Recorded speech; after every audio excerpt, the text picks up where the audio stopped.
What's going on, everybody? It is the one and only Q from Retro Q Gaming. Unexpected, almost. Somewhat expected, somewhat not.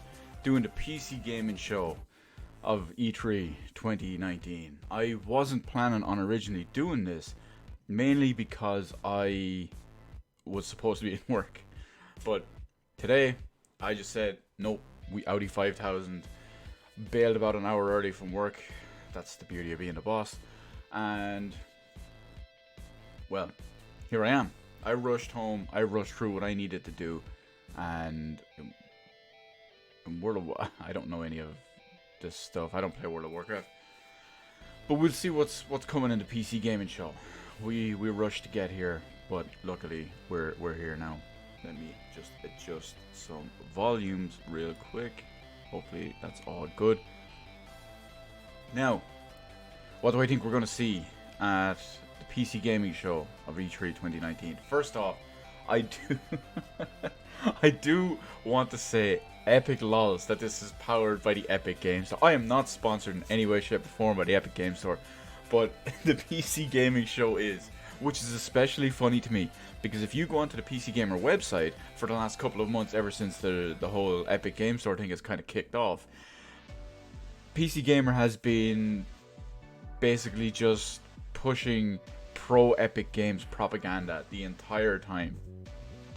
It's completely 100% biased, and it's so funny that after being called out after all this crap, they go and get their PC gaming show sponsored by Epic Games Store. That is hilarious to moi.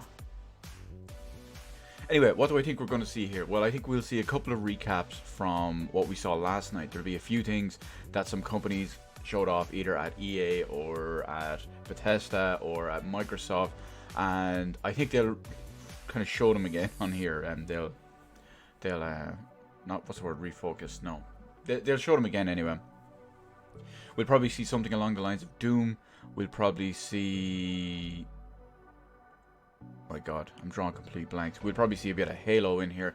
Hopefully we see some exclusive Halo stuff with Master Chief Collection and Reach on PC, as well as, I don't know, what else is there out there. We'll probably see some Star Wars. The big things I think we'll see is probably a lot of new indie stuff and a lot of PC exclusive stuff. But the most important, or the most interesting and potential thing in this show for me is new AMD hardware. It's tipped that they're going to show off and announce new AMD hardware at this. Probably not CPUs, but probably GPUs, because the only one we know of at the moment is the RX 5700, which runs on the new Navi base architecture. Excuse me. And I do think that they're going to show off some of this today. I'm trying to read this as we go. And the big problem with it is, what's it going to be? Where's it going to land? What's it going to highlight? What's the target market? I'm just seeing.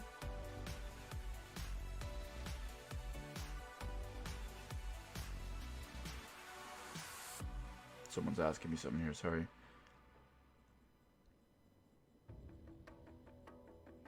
That's work related, so I have to kind of answer it.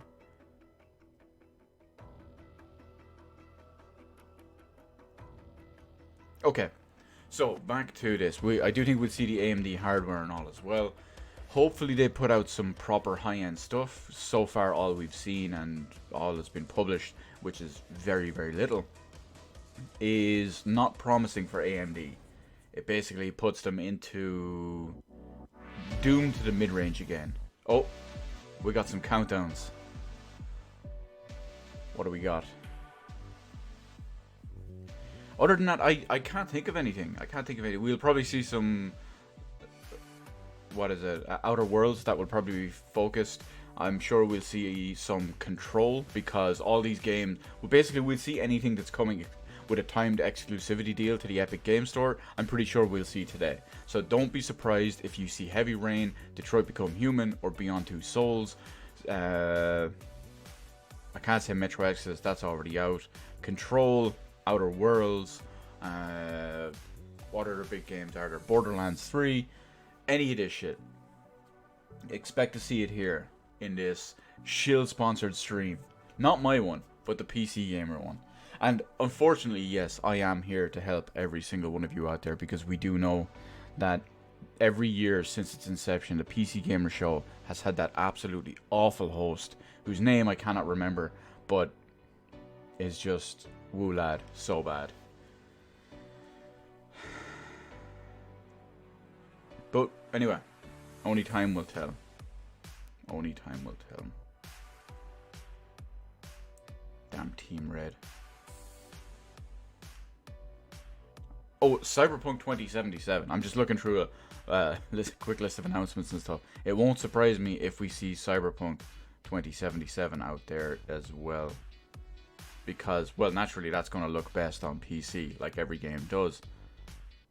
And it's going to run best on PC, like every game does.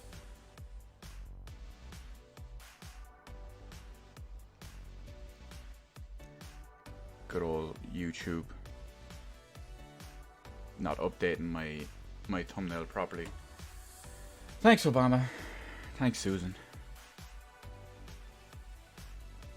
But other than that, Sega is always a big fan of PC, and they've been doing a lot with PC gaming the last few years. Maybe we'll see some new Yakuza announcements. We all know Yakuza 6 is coming to PC at some point this year. It was supposed to come towards the start of this year or late last year, but it was delayed. And who knows? We might see the remasters. We might get some Persona on there too. Not likely, but yeah. Oh, and speaking of Persona and Japanese games in general, Shenmue 3 is going to be shown off during this, I believe. It's not 100% confirmed, but some of the one of the executive producers, basically number 2 to Yu Suzuki, Cedric Biscay, he owns, I'm pretty sure he owns, what is it, Shibuya Productions, or yeah, that's it.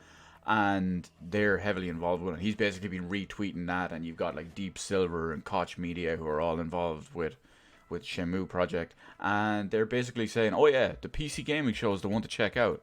So expect some good stuff. I want to see some new footage. That would be amazing, because even though the game was unfortunately delayed ever so slightly by a few months, well, we'll wait and see. I am hoping there's new ray tracing info, since it will be likely exclusively from AMD for this stuff, at least hardware presentation wise. I would like to see them put out a GPU with some capability of ray tracing to offer some sort of competition. Otherwise, Nvidia are just going to raffle stomp them yet again.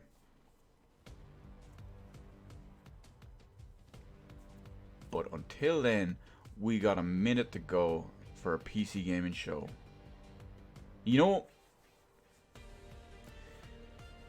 we'll have a revelation within the last 1 minute of this, okay? I am tempted to do something. I want to go, I almost want to call carte blanche on, not carte blanche, that's the wrong one. I almost want to wipe the slate clean for how I feel about certain companies and certain products and certain series and certain whatnot. It's tempting. Now, some people out there are already who know me are just thinking, oh, you're just doing that so you can buy Borderlands 3 on the Epic Games Store. No. I'm potentially considering wiping the slate clean and what do we call it? Almost forgiving some of these companies. EA, Epic, Ubisoft, Warner Brothers. It remains to be seen. But until then, PC gaming showtime. This is the PC Gaming Show, a celebration of the most vibrant gaming Powered by platform. Epic Games, come on. For the next 2 hours, That's Shenmue right there. That opened with Shenmue. Trailers and interviews. Taking the stage today are first gameplay footage for Vampire the Masquerade, Bloodlines 2, Borderlands 3.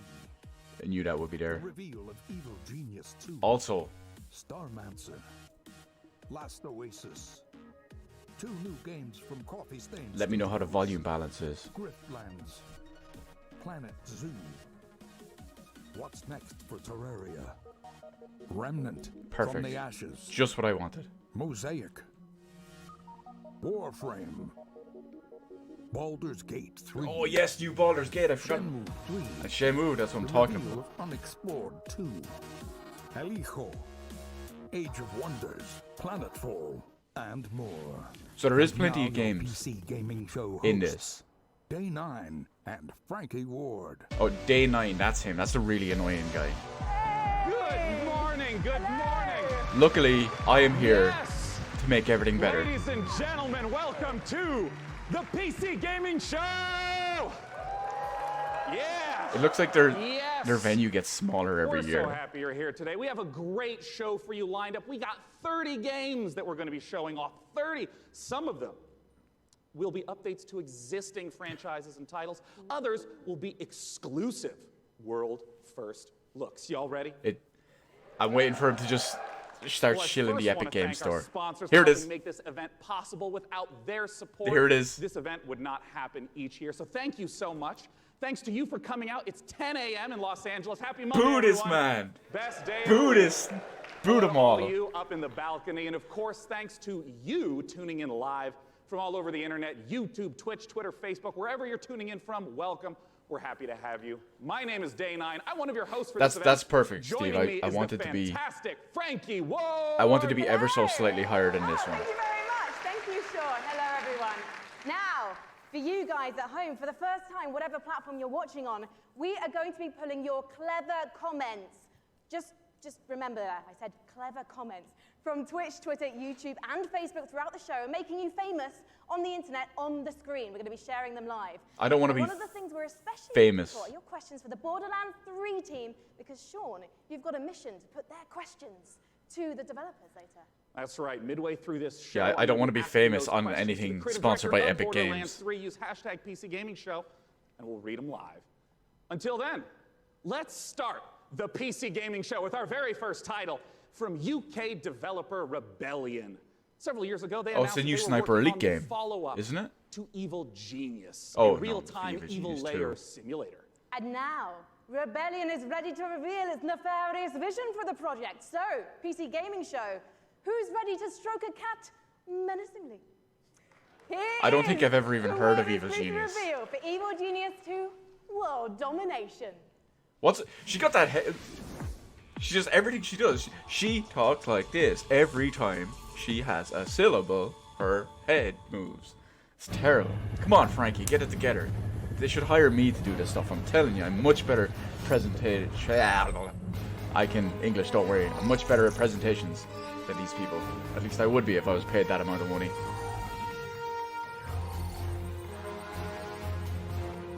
So, is Evil Genius a base building game?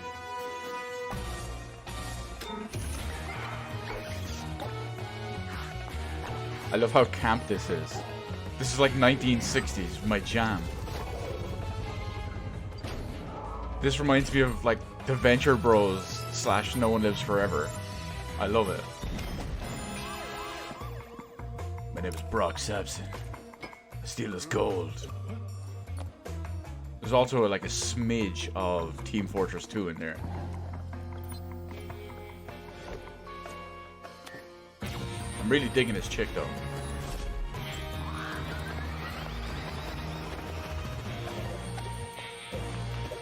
Even more so now. She's like a ninja. Oh, rip. Never mind.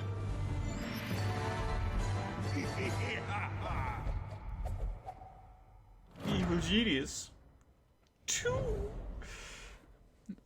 Oh, it's on Steam. Oh, it's on Steam. Take that, Epic Games. Where's your sponsorship now? Borderlands 2 is the successor to one of the most beloved RPGs ever.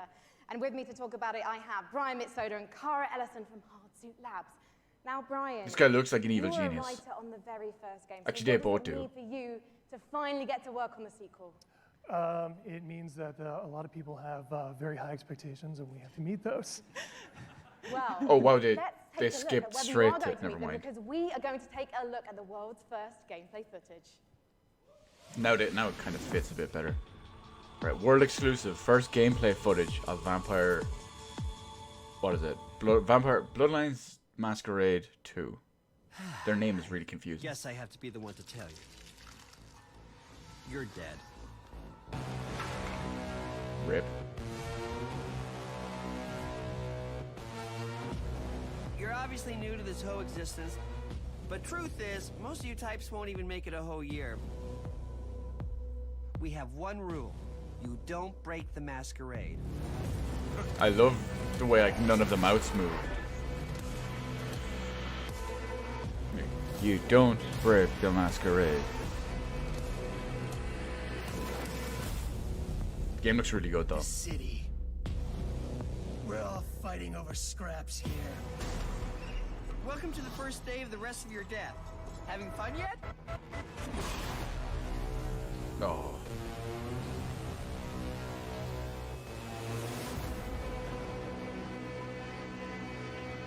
Bloodlines 2. Alright, coming to start of next year. Guys, what does it mean to be a vampire in this world? So in the Empire, what it is, it's He can't even get the name of his own our game. world, and the vampires kind of need to keep their presence secret from humanity. So the vampires are kind of staying hidden in the shadows while also needing to feed on human beings and kind of manipulating us in order to. Oh, look, there's a. We're talking about feeding on A comment human ticker along the beings. bottom. I'm getting flashbacks to last year's show. Cara, it's not just a case, though, of sucking blood and filling up your health meter, is it? Actually, different types of blood do different things. That's right. So we have the resonance system, which means that essentially vampires can. I wonder if I should get a message on there. See the emotional resonance of human beings, like fear or desire, and then they can feed on those people to like feel the same things as human beings do, to feel more kind of alive. And that can give you like extra boosts in the game. And I've there are some really interesting characters. purposely in that been trailer as avoiding well. a lot What of kind the info about this relationships will you game. be forming with them as the player? Well, very fragile, very volatile relationships, very mature relationships. So it's going to be a fun time. And one thing that was really intriguing to me when I was learning about this game Nosferatu is wasn't you a don't just playable get one? bitten and turn into Nosferatu, Dracula, or Brad Pitt. And to be honest, I think you should maybe put Brad Pitt into the game, because then I'm definitely playing it. You actually have to adjust to your environment to becoming a vampire, Clara. That's right. So essentially, in the game, when you were made as a vampire, sort of very young vampire, a lot of other vampires are made at the same time, in this thing called the mass embrace. And that means that essentially they're having a less lucky time than you in the world. You're having a relatively good time compared to them because they don't know what they're doing. They're going through vampire puberty. I agree, on distracted. their own, and you know, you might have a family. And you yeah, might it's have, Vampire say, Masquerade too. A wife and children, and They you showed are some morally gameplay a minute ago. objecting to drinking blood to survive, and so you might have a less good time, let's say, than the player is having. So you can find them throughout the world as well. And Brian, the first Oh, game you was gotta out in 2000. live the romanticized 15 version years if you ever today. become a vampire. Any pressure? Yeah, tons of pressure. But yeah, we're going to make it worth it. Well, you know what? I think there are people around the world watching this, and of course the audience. You gotta here, make and it they all look good. You can't gotta wait to wear play the this game. hair. Can you wait, guys? You gotta dress in the black leather, the black PVC, the black vinyl. So I think you've convinced everyone here You gotta now. glamour When are all we the gonna hot be able to chicks. play the game? We're going Q1 next year. Fantastic. And when can we learn more? Bloodlines2.com. Thank you so When much. can we Brian learn Farrell. more? Good luck. Give it Bloodlines2.com. up, That's guys. when, and unless she said where, I just misunderstood her.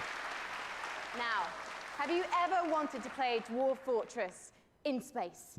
Starmancer is a space station sim Yeah, from Ominux Games and Chucklefish. After a catastrophe on Earth, humanity has launched Man, a it- desperate attempt to it find really refuge shirts among when the you- stars. Your Oh, task God. is to manage a colony capable of sustaining life, crafting components, controlling colonists, and sending out crews to mine asteroids. Well, luckily I was only But when born you're in the living 80s, space, so I there missed can be the big consequences Metro for even the phase. smallest mistakes. Let's take a look at the brand new gameplay for Starmancer. This name sounds familiar though, Star. Oh, so yeah, it's the one from Chucklefish, yeah. I remember this. They said they were going to show this off. I think it was last week.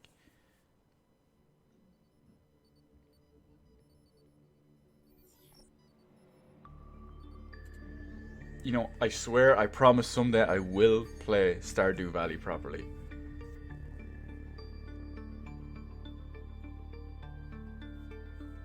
Now, you gotta remember, you're only as old as you feel. That's why I feel like I'm 15 years old, even though I may look it a little bit too. This game looks really cool already.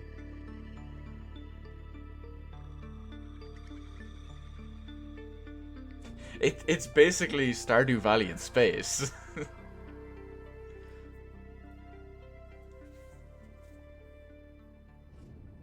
I will play it eventually, I promise. I've been meaning to.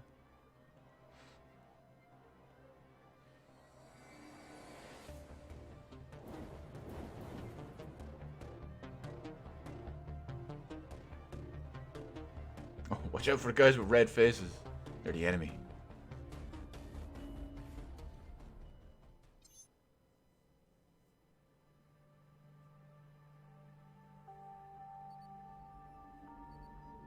That's weird. It's almost like it's rinse and repeat over and over. Our next guests both started as modders, and now they each independently run their own studio. Let's welcome to the stage, from Tripwire, John Gibson, and from Torn Banner, Steve Piggott. Hey, Sean. Tripwire sounds familiar. Isn't that Warframe? Now I understand. Both of you started as modders, working independently, running your own studios. Talk to me about the collaboration. What else have you missed? started. Nothing.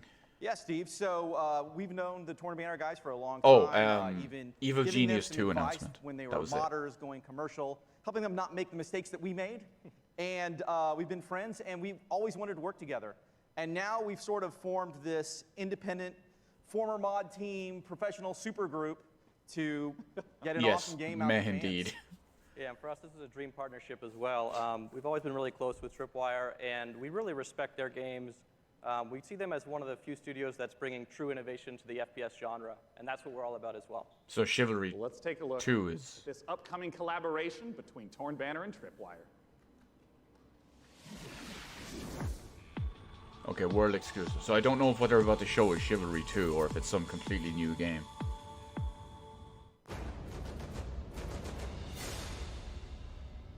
Guess no. Wait. Yeah, it must be Chivalry 2.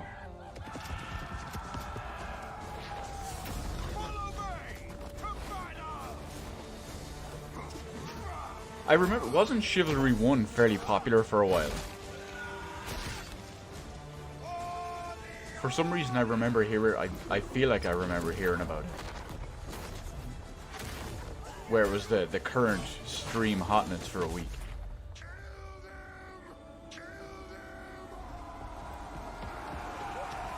Although with those animations, who knows, maybe it might be.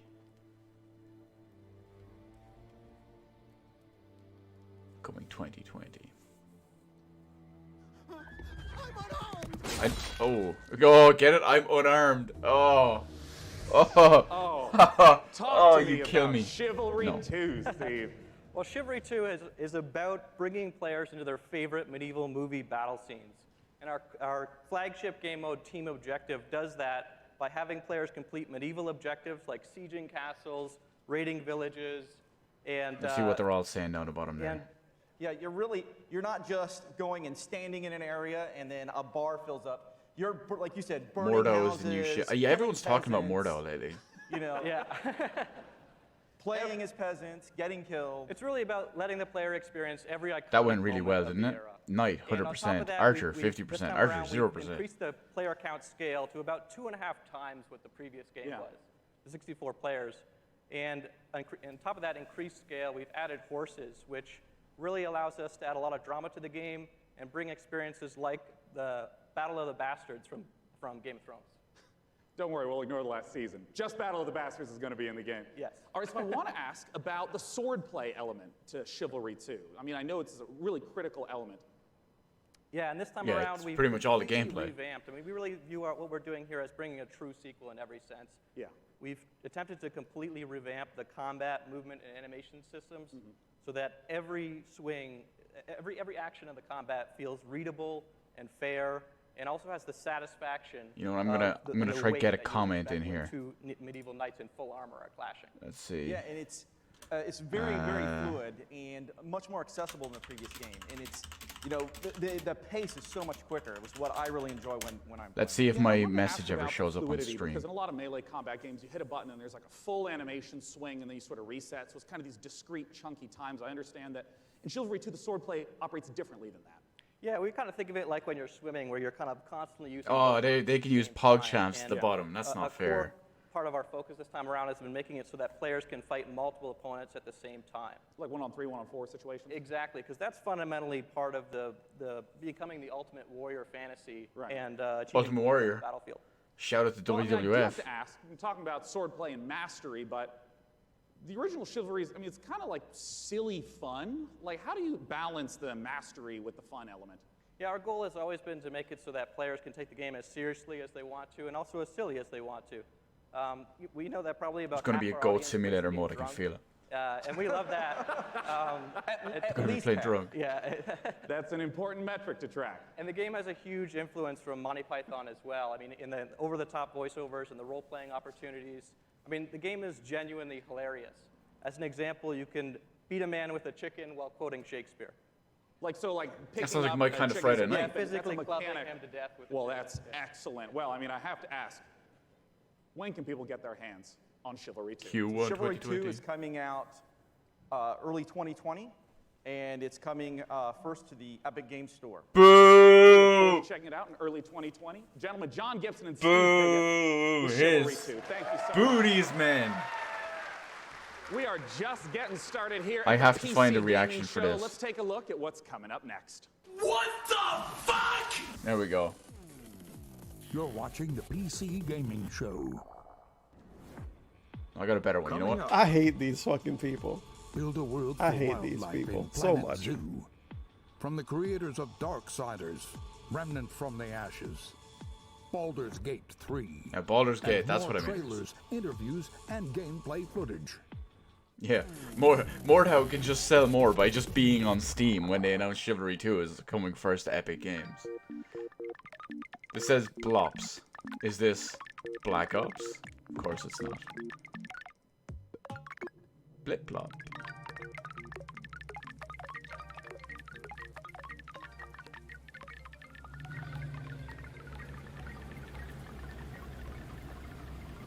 This is going to be one of those We Happy Few grim dark future games. I can feel it.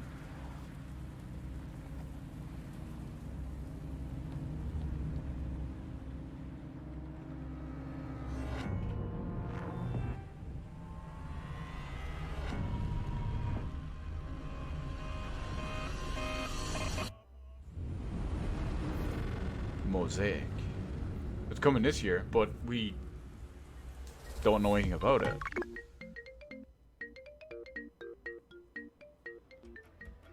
Oh boy, I'm gonna Now download the that right brand new now. Trailer for Mosaic, but not a really. dark and atmospheric adventure game coming later this year from developer Killbyte and publisher Raw Fury. So how are you guys enjoying it so far? There's been some swords, some space stations, vampire puberty. We're listening to your reactions to the PC Gaming Show throughout the entire broadcast, no matter what platform you're watching and ranting on. So keep them coming. Ranting. That's what Our I'm next talking game about. is a ghost-themed multiplayer hide-and-seek game inspired by a popular mod. Charge up your proton packs and get ready for Midnight Ghost Hunt. Oh, I thought she was gonna say Ghostbusters.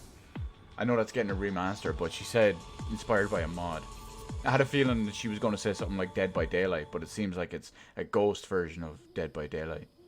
When the night falls, there's only you and me.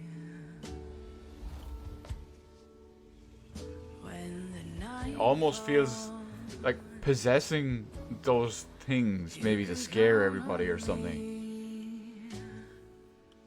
That's very reminiscent of one of my favorite Mega Drive games, Haunting.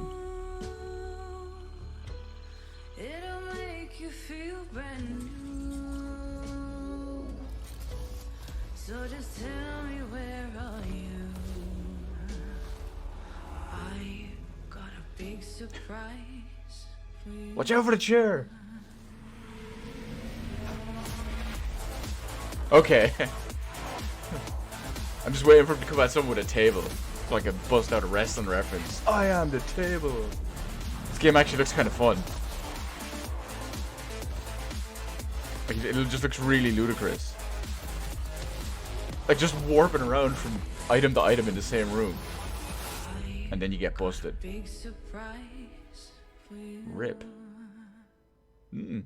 Sign up for alpha, maybe.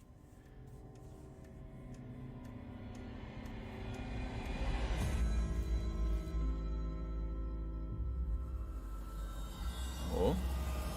Are they going to tease some famous DLC? Oh. Maybe if there was, I didn't get the reference. Joining me on the stage to talk about Midnight Ghost Hunt is the dynamic one-man team.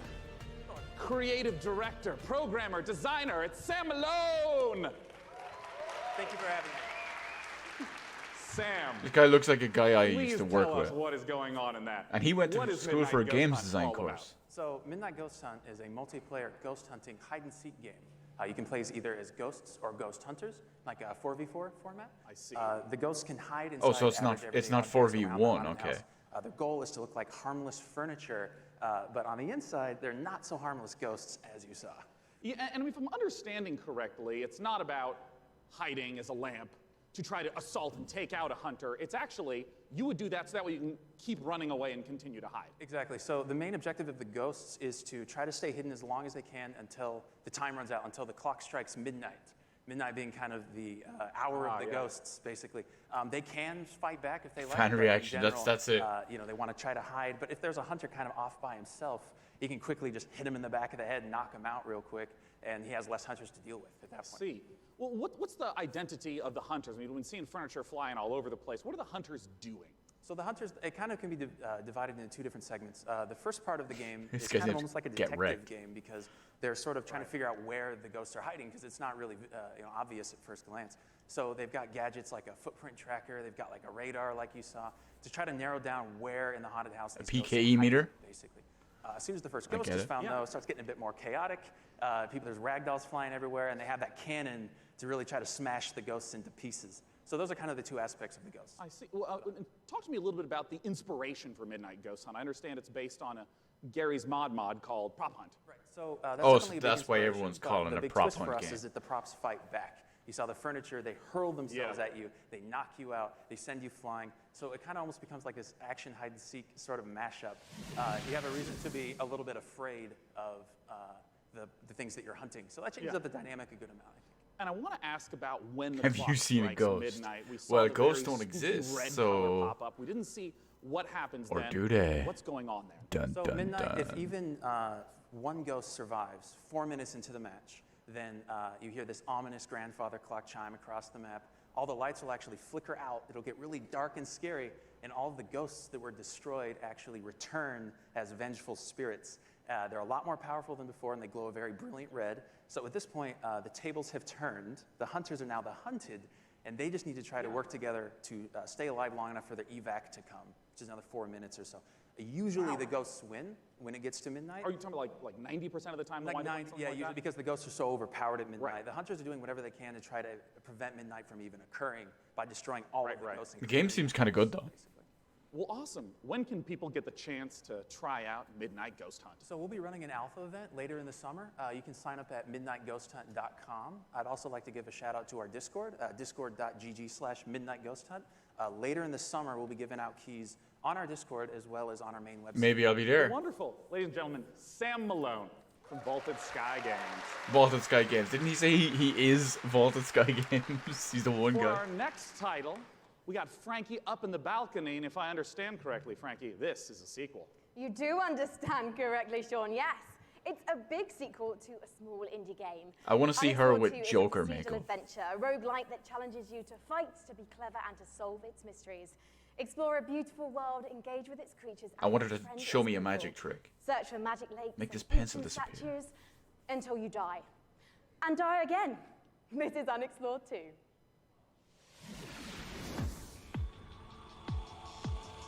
Right. World exclusive. She would be a cool Joker. See what I mean? She has the look. You wanna know how I got these scars? I was presenting a PC gaming show way back in 2019. I wasn't very happy with our sponsor, but Tim Sweeney came up to me. He got some of that sweet Fortnite money. He put it in my mouth and said, let's put a smile on that face.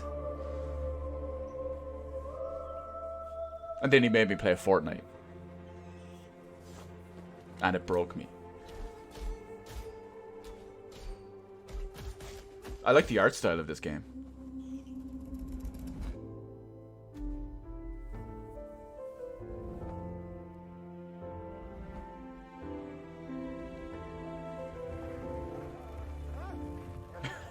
Guy's getting avalanched. Wolves everywhere, avalanches.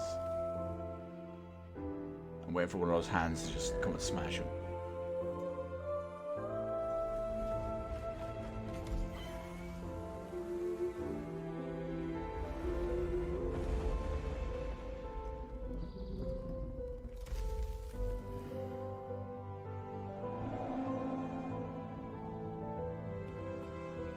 The game looks kind of good though.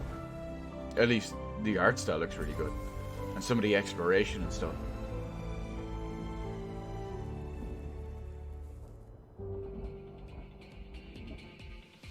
I saw the Steam logo.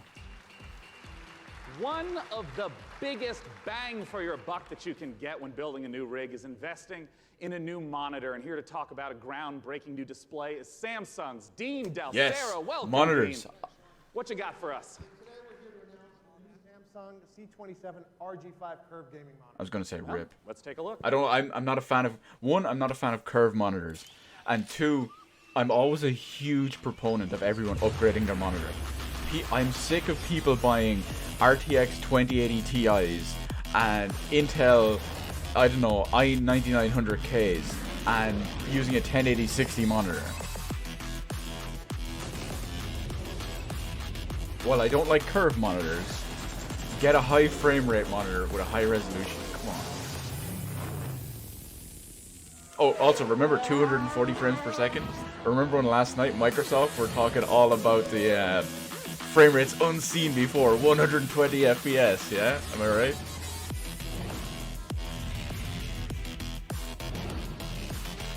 And NVIDIA G-Sync is the way to go. Proper, full G-Sync. G-Sync equipped module is the way to go.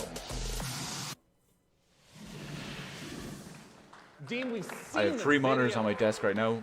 This one has G-Sync. It's glorious. Talk to us those juicy features and specs. So it's a 240 hertz curved gaming panel. We believe it's a world first.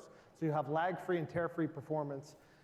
And we think that the curve, it's a 1500 art radius, is going to be a very immersive experience. What can I say? Traditional flat panel. What can I say? I wanted to ask a little bit about some of the color specs. Sure, it's a 3000:1 contrast ratio, so you get those deeper blacks, brighter whites, and hopefully you'll see your. That's very high for an LCD PC monitor. Yeah, and I understand because it also has G-Sync. I saw that flashing on the screen as well. First G-Sync compatible monitor, so we're super excited about that. Well, since this is the PC gaming show and we're showing off a huge variety of games here, what are the types of games that you would expect that 240 hertz refresh rate and the G-Sync to work well with? Sure, so we think everybody's going to appreciate the speed and the performance, but ultimately, esports first-person shooters are really going to benefit. Right. Well, of course, I have to ask, not just when is it available, but what type of cost? Yes. Sure, so it'll be available in mid-July for under $400 for a 27-inch panel. So I was going to guess 600, to be honest. Yeah. Because when you said 400, I mean, that's the 27-inch is the $400 model. Wow. Yeah, so our gaming line will be expanded to 8 models, ranging from 24 all the way up to a 49-inch dual QHD. Check out samsung.com/gaming240 or see us in the back of the room for more info. Yeah, back of the room. That's pretty good. You can go there for it. Where? It's not 4K. It's not 4K. Not for that price point. That's not true. I got a 4K monitor for like €400. Although it doesn't have G-Sync and 240 hertz. Stay tuned for more announcements, trailers, and never-before-seen footage, including Gearbox answers burning questions Borderlands about Borderlands 3. Can't wait to not The next play game that on from Epic. Clay Entertainment. Banner Saga? Get ready to rip the galaxy a new wormhole in Valfaris. And more. We'll see. I was playing the new Borderlands DLC with some of the lads last night, and it's good stuff. The PC Gaming Show presents What's Next from Funcom. It makes me so happy to see that in the 7 years since Borderlands 2 original release, they haven't lost their touch with writing. Also, who is this? Hello, thanks for the warm applause. It's very exciting for all of us at Funcom to be here at the PC Gaming Show for the very first time ever. And naturally, we would like to show some of the cool stuff that we've been working on. So without further ado, here are some of the games coming for 2019. Something strange is going on all across the zone. I don't fear nothing until now. What? Oh, it's like an XCOM style game. I like XCOM style games. A lot's happened since you've been traveling, Khan. We could use your skills. Stalkers got each other's backs, right? What happens to you happens to me. Also, they're all different animals.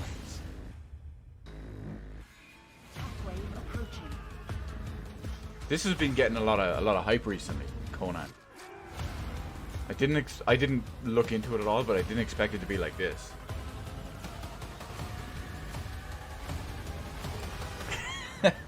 Monitors with curves. Get them out of here. Women with curves. How you doing? Because, you know, well, we all know women with curves. Booty like how?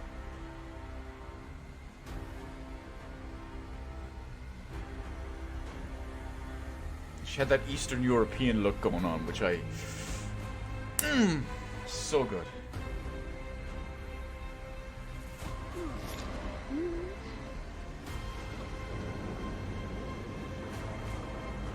Uh-oh.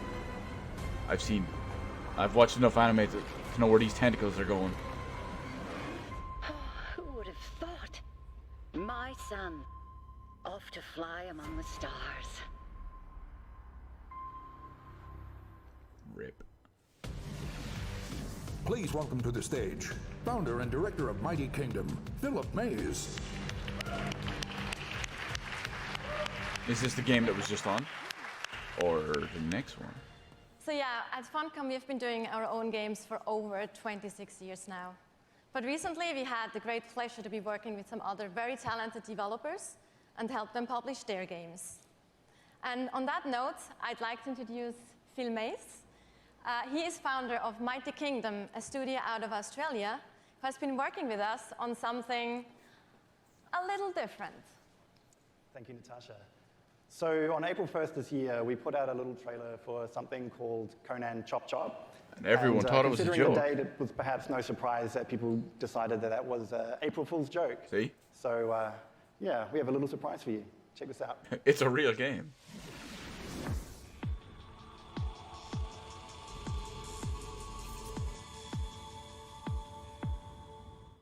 I didn't see this trailer, so I don't know what it's even hinting at.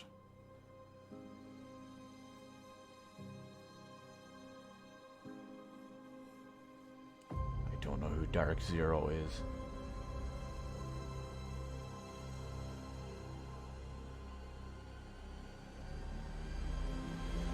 Oh, it's Kotaku. Boo Kotaku. What?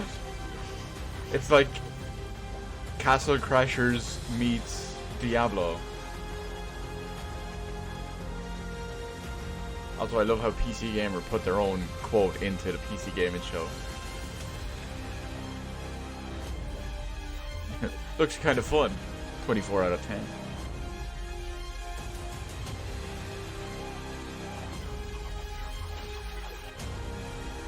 Those look kind of good though, I'm not gonna lie.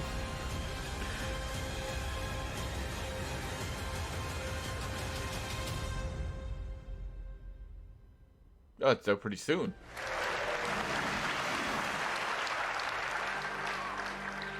So there you have it, Conan Chop Chop. It's a roguelike action-adventure game. It's very real, and it's coming to PC, Xbox One, PlayStation 4, and Nintendo Switch on September the 3rd. Hey look, Nintendo Switch is actually getting a game. We also have a playable Who version knew? here at E3 at our demo room, so if you want to give stick figure Conan a try, then please don't hesitate to drop by.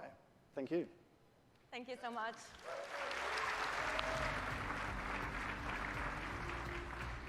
I like her ink. Last Oasis Here's a is a joke. nomadic survival game set in a post-apocalyptic future where the Earth has stopped rotating. The last humans need to outrun the blazing sun in massive open-world environments. I was going to say, don't we die if the Earth stops Cheer up, rotating? Sunshine. This is one of the most original-looking multiplayers we've seen, with interesting ideas underneath. A player-driven economy and some truly incredible death machines. Coming to early access on Steam on July 15th. Steam, she said the S word. At a show sponsored by Epic Games, she said the F word. Oh my god. With legs to lift us over the burning sands. We must move forward, or die beneath the sun. This volume is very low.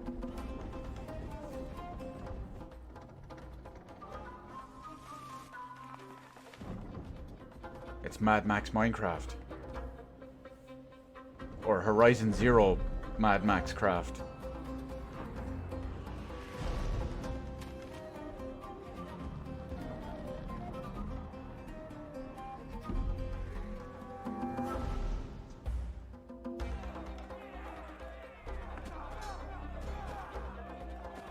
It suddenly just became less impressive.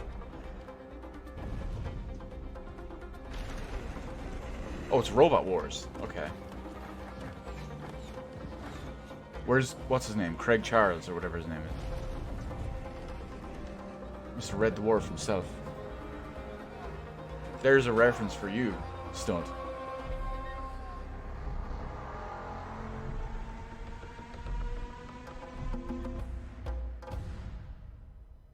That's a really strange looking game. Oh, it's out the same day as Conan Chop Chop.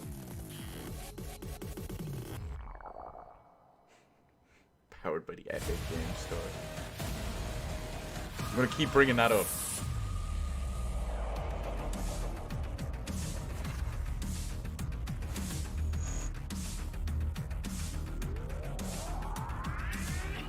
The man in the back of a taxi with a couple of hookers. Well, he has the money, so. You know, when in Rome. Or in that case, London.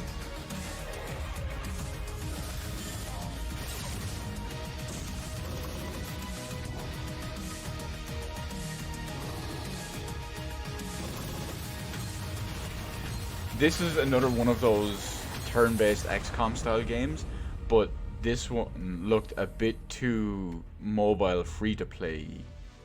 Also lawless on Steam. Oh, he got caught? Okay, I didn't know that. I didn't know that actually happened. The name of the game Back when is he started. Age of Oh, Wonders wow.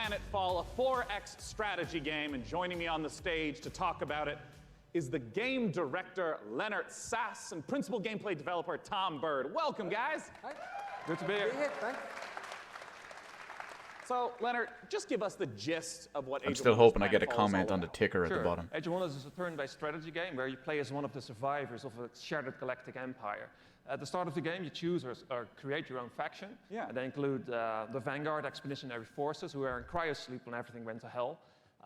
There's scavenging cyborgs, or the Amazon bioengineers who ride dinosaurs into battle. Yeah, the Amazon bioengineers. This You sounds know, a I wanna bit ask, because real, there's doesn't a it? pretty broad range of 4X strategy games. To give a sense of what the gameplay is, I just want to start from the beginning of a game. What happens when you first land on the planet? Well, each race has their own spaceship. The spaceship comes down onto the planet. The planet is where the entire game takes place. And that spaceship will then transform into your capital colony, where your entire empire begins, your sort of attempt to take over This the guy world. really likes the Around you, idea there of are a this number game. sectors, and each of these sectors has a little Which is story. good. Which is good.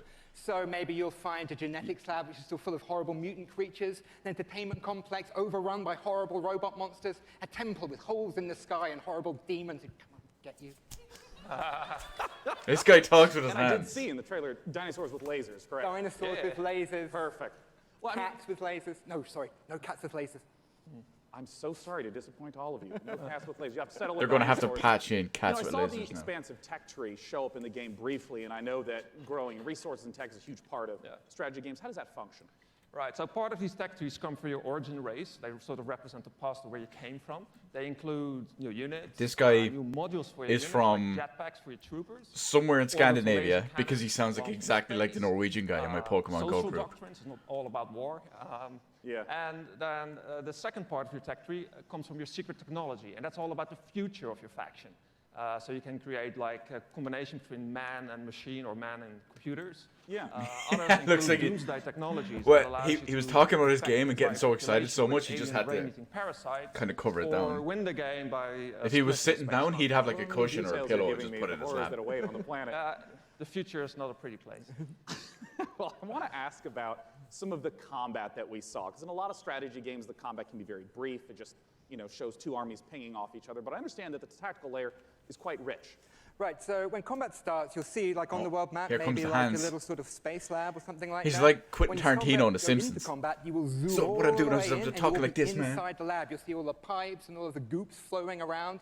All of your units, which you've been putting together and built, are now deployed. In turn-based combat, you can move them into cover, use their abilities, shoot laser cannons. Maybe you've chosen advanced, so you've got like a bunch of space dwarves in little metal suits. They'll dig holes in the ground, like shoot from the holes. Maybe you've chosen the Kirko, sort of horrible alien bug monsters. They run forwards and slash people and puke acid on them, that kind of thing. I mean, how long do some of these battles wind up lasting? It depends. A short battle can be maybe 2 or 3 minutes, but at the end of the game, you've got a massive siege with like 20 units on your side, 20 units on their side. You've got orbital cannons blasting holes in the world, and that can maybe take 30 minutes. Well, talk to us about when we can play the game. Okay. The game is due this August 6th. It's going to be available on PC, multiple platforms, consoles, and it's available for pre-order now. Well, lovely. All right. Hey, what's that URL? No. It's aow-planetfall.com. Well, I'm looking forward to it. It's AOL.com. Thanks so much. It's AOL. Okay, thank you. All right. Bye-bye, guys. Thank you for sharing the horrors Does of it the come on a future. CD on a... And for our next game, Frankie, I have to ask you, what year is it? Why? The year is 1946, Sean, my dear boy. Europe lies in ruins torn apart by the satanic Plan Z. Oh, I thought it was going to be Wolfenstein Youngblood for a second. The Führer into hell, but little do they know, the nightmare is far from over. Achtung! This is the world-exclusive reveal of the next shooter from the makers of Sniper Elite 4. Oh. For a second I thought she was going to be suspiciously good at being a Nazi. I did not see that coming. Rated M for mature.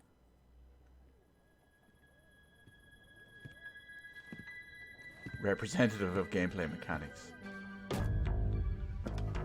Well, yeah. Oh my god. Guys. We have to get offended and triggered. One of the characters was a woman.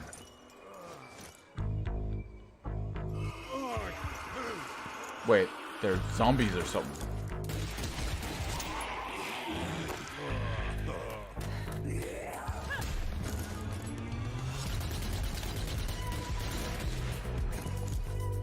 Was there a Sniper Elite zombie game? I feel like there was. So maybe they're doing another one?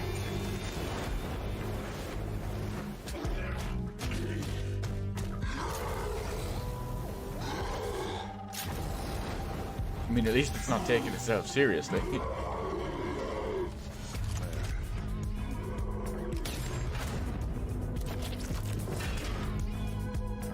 Maybe it's going to be a Left 4 Dead style game.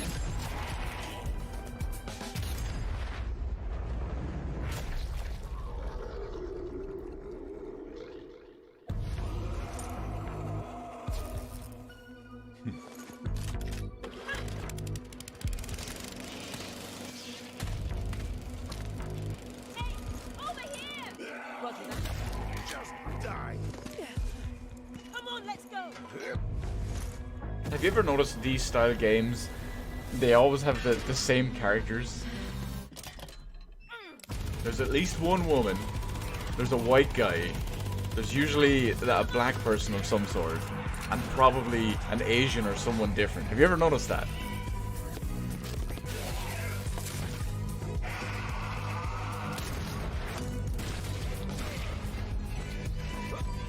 I mean, you can go for diversity all you want, but come on. It's a bit cliched at this point.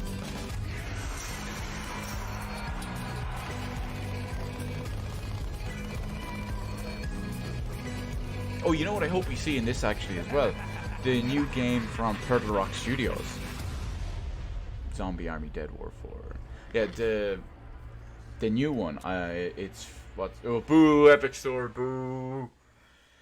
Later on the PC gaming show. I think it's not Left 4 Dead. A love letter. Right to classic Dead or Right to JRPGs. Blood or something. Or Right to... What's next for Warframe? A surreal noir adventure set before, during, and after the Big Bang. Well, I didn't want to bring up the Baldur's overweight Gate pink-haired lady. And more. But since you mentioned it, yes, that's the DLC. Or maybe the ending boss bad guy. For nearly 100 years, the Root have ravaged the Earth. I do hope we see some Gears of War 5 PC stuff. Maybe some Halo. We are victims to a hatred that we do not understand. This evil will consume our world and the countless worlds beyond. Unless you rise to meet it. A trial by fury and blood. You seek What the kind of game source is this? Of death itself. Prepare yourselves. They are here. Okay, it's a third-person shooter anyway.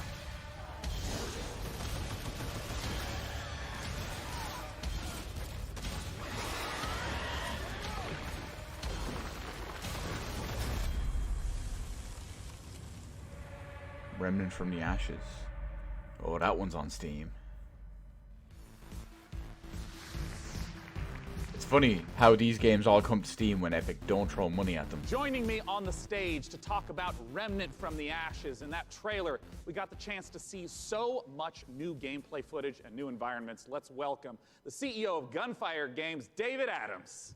Wait, new anything? I didn't even know that game existed. I've never heard of it David, before. I want to ask right away, for those who are unfamiliar with Remnant from the Ashes, what kind of game is it?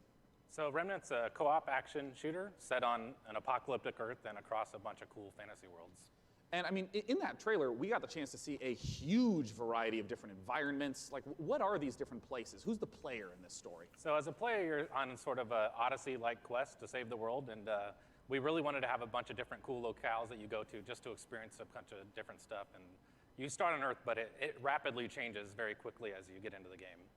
That explains the fantasy world. worlds. Talked about before Give is some that examples, though. replayability is a huge focus of the game. That you could play through it 10 times and still be seeing new bosses, new monsters, new locations. How exactly does that work?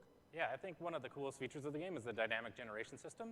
So we generate the maps, the enemies, the quests, NPCs, bosses, everything. You've built those all by hand, right? Yeah, it's all hand scripted, but the system takes all the pieces and stitches it together. Have you missed anything you good might play the so game and come far? to work and say, hey, I talked to a giant tree and fought a dragon boss. The only real big important thing that you might have missed so far was playing the same game. Vampire the Masquerade Bloodlines 2. They showed the world's first Yeah, gameplay you can of play that. the game over and over again to see the stuff. You can jump into your A friend's couple of other world indie to games and experience stuff, the but content in their world, nothing and that's huge. a big part of the game, just jumping in and seeing what you get. Well, I want to ask about loot, which A is new Samsung obviously gaming a big part monitor, of the game. How does it function or series, alongside monitor this series. ever-shifting gameplay experience? Yeah, the loot in the game is all legendary items, and it's tied into the dynamic generation. So if you fight a boss Wait. or meet an NPC or If they're all legendary items, how can they be legendary a cool, items? unique item? It might be a boss weapon or a magical item or armor. So if you play the game and you get all completely different events, you'll have different equipment than I have. And in the trailer, I also saw that there were 3 people walking through these, and you mentioned the co-op experience. How does co-op function in the world? So the game's full co-op from beginning to end. You can jump in at any point, and the game's definitely slower paced, more difficult. I mean, you will die a lot in this game, so awesome. There's a huge advantage to bringing your friends to come in there and help you take down bosses or fight off different events. Everyone on their phone, The look. rest of the world. Yeah, well, I mean, as a big fan of Bloodborne and Dark Souls, I'm really looking forward to Remnant from the Ashes. What's the release date, and where can people go for more information? So Remnant's coming out August 20th on awesome. PC and Xbox and PS4. And if you pre-order the game now, you can actually get in early and start playing the game August 16th. Well, awesome. Ladies and gentlemen, Get some sweet David VIP Adams from access. Gunfire Games. VIP Thanks access. so much for talking to us about Remnant. And as we mentioned earlier, keep those questions coming. I will be asking on stage the creative director of Borderlands 3 everything you want to know. Doesn't matter what platform you're on, just use hashtag PCGamingShow. And until that time, let's talk about our next title. This one was announced 2 years ago at the PC Gaming Show here. It's a game from Clay Entertainment called Griftlands. It's changed quite a bit in the last 2 years. Doesn't ring a It's bell. now a deck-building roguelike where you don't just fight, but you also negotiate your way And I through watched a that broken 2 years down ago, too. sci-fi world. It's going to be available on the Epic Game Store in one short month on July 11th in alpha. Let's take a look at some of the footage. Epic Game Store. Throw out those booze.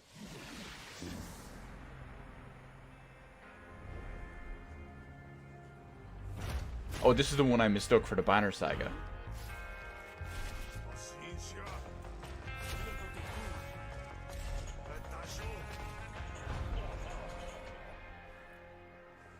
Oh, Don't Starve. Okay, I know the game.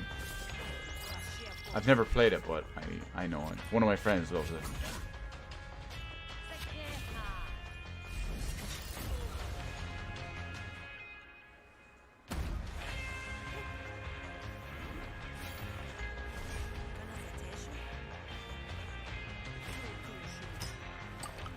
How about a drink, stranger?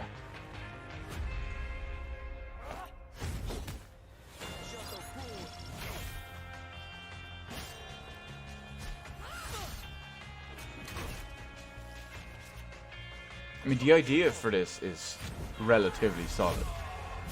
The art is cool.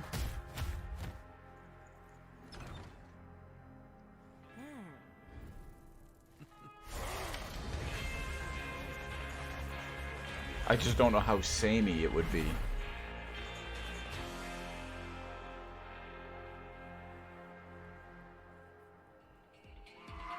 Epic Game Store, boo. Planet Zoo is the latest game from the makers of the brilliant Planet Coaster. Please welcome Piers Jackson and Lisa Borens from Frontier Developments. Now, Piers, what kind of zoo are we going to be running here? So Planet Zoo is a new management sim game from us. No, it's not. It's not killing me either in that Building and regard. looking after a modern zoo, and you get to look after the most authentic animals we believe you've ever seen in a video game. Each of our animals are unique. I can't They have tell their if needs, their it's own desires, their own streaming and coding or if that guy They has interact with massive each other pit stains. and react with the world you build around them. And today, for the very first time, we're really excited to show everyone here our gameplay video and to announce. I'm pretty sure it's massive pit Fantastic. stains. Let's buy the world's largest family pass and take a look inside. I haven't played these kind of games in forever, but I used to love these. I put so much ridiculous amount of time into Theme Park on the SNES, and some of the Wolves, and some of the early PC game versions as well.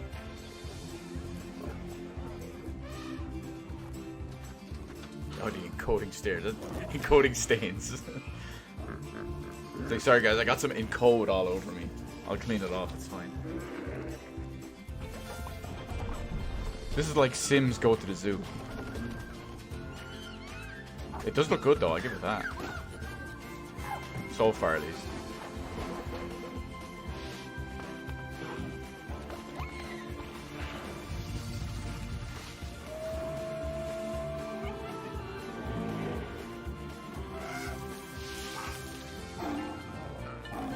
Does it come with Lion King DLC?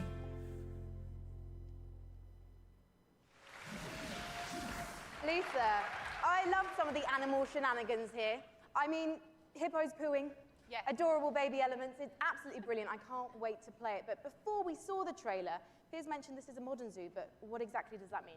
So nowadays, when you go to the zoo, you're not just going to see all the lovely You're taking animals. selfies with the animals. You go there, you want to be, you know, learning about conservation. You're holding your little you wanna learn child about over research the they're gorilla doing. You want pen. to be educated, and these are all things that you're going Pour to be one able out to for do my boy in Planet Harambe. Zoo. And these ideas of the modern zoo is really what we take to heart, and we're going to be promoting, you know, the health and the welfare of your animals as the most important thing to do. And Piers, when can we see You know more what? gameplay, and when are we going to be able to get our hands on it ourselves? So we're obviously demoing the game all this week at E3. 'Cause of my but boy you Harambe. aren't going to be able to see that. So we've recorded our presentation. Lisa's done a fantastic Hello, voiceover darkness, for it, my and old we'll friend. be releasing that onto Frontier's YouTube channel. That goes live this Friday at 11 a.m. Pacific time. Well, fantastic. I cannot wait to watch. Thank you so much for joining us. Piers and Lisa, everyone. So she's wearing a t-shirt that's like 3 sizes too big for her, and a pair of jeans that's 3 sizes too small for her. These things don't balance out correctly. Please welcome to the stage, gaming industry legend and Shenmue creator, Yu Suzuki. Yes, Yu Suzuki. Okay, I gotta. That is right. Everyone's gonna love this. This is what I wanted. Ladies and gentlemen, joining me on the stage is a legend of Japanese game development. It's Mr. Yu Suzuki.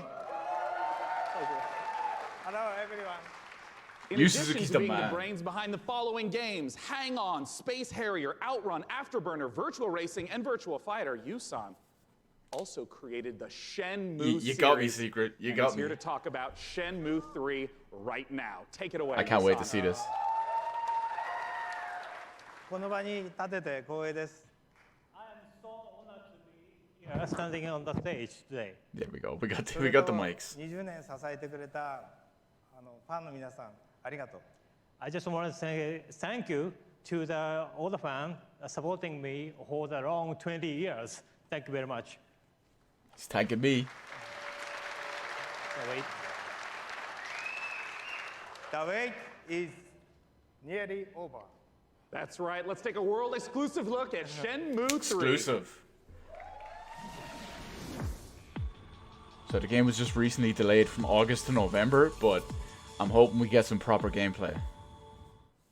Honestly, I don't think your kung fu is strong enough. Grandmaster, Oh, he's got the voice. I mean, we knew he had the voice, but it's just hearing it again. A long time ago, martial arts were bad, but humans are interesting creatures. They practiced in secret, away from prying eyes, and became stronger. One even practiced atop this very boat. Non-Tread survived the ban and was passed on in this way. I need to get Corey Marshall to Ireland somehow for a convention. what did you say to me? Stop it. They threaten and Oh, QTE time. Shop owners get drunk by noon and cause trouble. Everyone in town is afraid of them. They are heartless. Hey, wait right there. Come on, have the flash and prompt. Oh. Okay.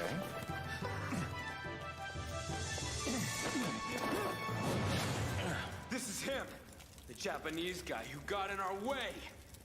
You've got some guts to barge in here on your own. Hey, welcome back, Abity. Long time no see.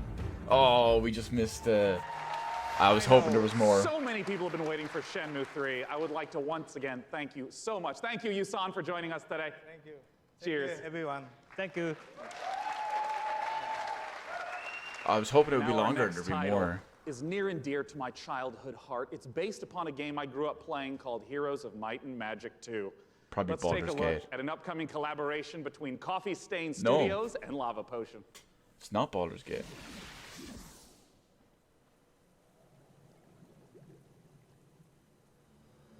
Oh, is this a Switch game? It looks like a Switch game. Essence within you, it is who we are. In dead or in living, it's near and it's far. In human and nirvana and beasts of the land. It flows through the forests, it breathes the sand. Volume's very low on this one.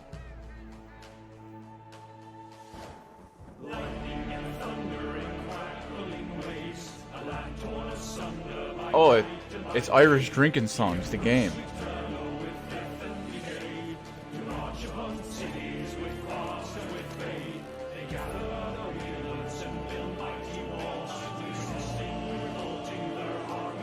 Possibly. So. Wield all the power of those you command, and grow out their essence to hold in your hand. Unleashed on them all, so in these final hours, we'll raise every bill to take back what was ours.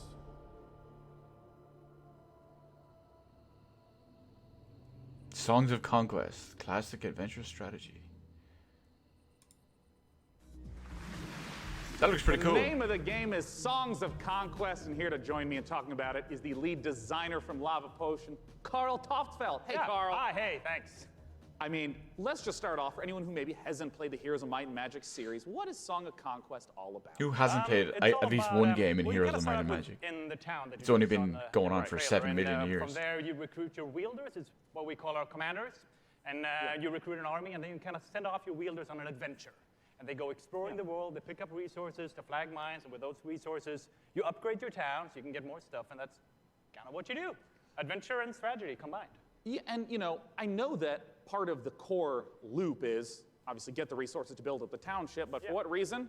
Armies, man. Talk I hope to we me see some about more those juicy Age of battles. Empires Yeah, in this, so the battle, actually. just like the whole game, is turn-based. So you go into combat, you bring all your troops in, and you start by deploying them, and then all the troops have different stats, like offense and defense and health and so on. And they go in initiative order, and then you slug it out, and it's a bit like chess, but instead of like pawns and bishops, you have like horned wands and face spirits. Great, and griffins and so on. Yeah, and all those things. And well, you know, as someone who just loves the Heroes of Might and Magic series, I know that you have translated a lot of the gameplay elements into Songs of Conquest, but what are some of the modern elements that you're bringing in? Well, there's a lot of it, but I mean, one of them is our magic system. We call it the essence. So basically, in the Songs of Conquest universe, everything has an essence within there. It's sort of like the soul. So your troops, they have an essence. And to do magic, you need to bring the troops with the right essence, with your wielders. Oh, I see. So if you want to like make your troops go Dreamweb. faster, you need to bring It doesn't ring a bell. troop that has that essence. I'm going to quickly Google it. And maybe to ask a because basic question, what if my opponent kills that cavalry? Then you can't do the magic. So. Oh, I see. Okay. Yeah. So if you're fighting someone, you kind of have to like weigh the pros and cons of what to kill off. Like, do you want to destroy their magic or their powerful troops? Where can people go to get more information? And as always, when's it coming out? And I haven't. Oh, it's quite a ways off. It's quite a ways off, but you can go to songsofconquest.com and sign up for alpha, and then you can play earlier. Well, as you know, I'm really looking forward to playing it, Carl. Thanks for joining us. Although Thank you. one of the logos,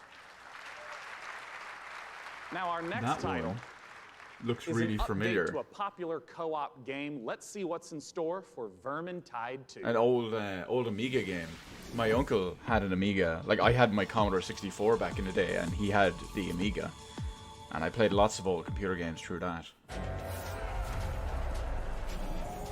Or Vermintide.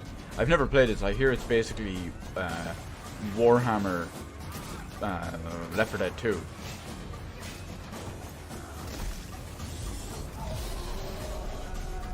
So I'm going to assume this is an expansion or DLC of some type.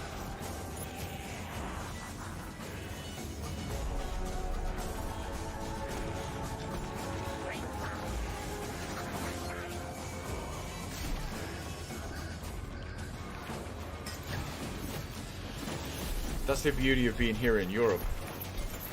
I'm sure, obviously, you and me, we both had like Commodores and Amigas and Spectrums and stuff growing up. Unlike everyone else on the internet who had the NES and all that stuff.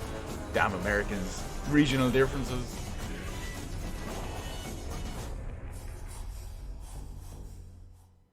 Oh, I was waiting for Neo to show up in the middle of the You hall. just saw the reveal of the new PvP mode coming to Vermintide 2, which turns the Warhammer Fantasy cooperative game into something even more brutally competitive. It looks deliciously vile, and surely dismembering Scraven is I have a VIC-20 in my attic. You're going ham on a fellow player, making him There you a go. little baby It wasn't raccoon mine, behind their but it was in computer my screen. attic.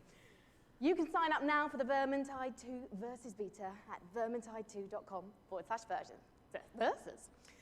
In Per Aspera, you're an artificial consciousness orbiting Mars. In what? whose Per ultimate purpose is Aspa? to terraform the planet, starting from a single drone in your landing site and turning the planet into a flourishing second home for humanity. Courtesy of developer Talon Industries and publisher Raw Fury, here's a first ever look at Per Aspera. Here's a first proper look at Per. As we all know, reaching the Red Planet was not humanity's greatest achievement. Transferring the complexity of the human mind to machines was. Oh yeah, So you they can can finally be a succeed robot. where we failed. Where this So they can weak build us human a body home is failing me. on that distant, dusty rock. Today, Amy reaches Mars and begins their mission. Amy, are you with us? Of course, I'm with you, Houston.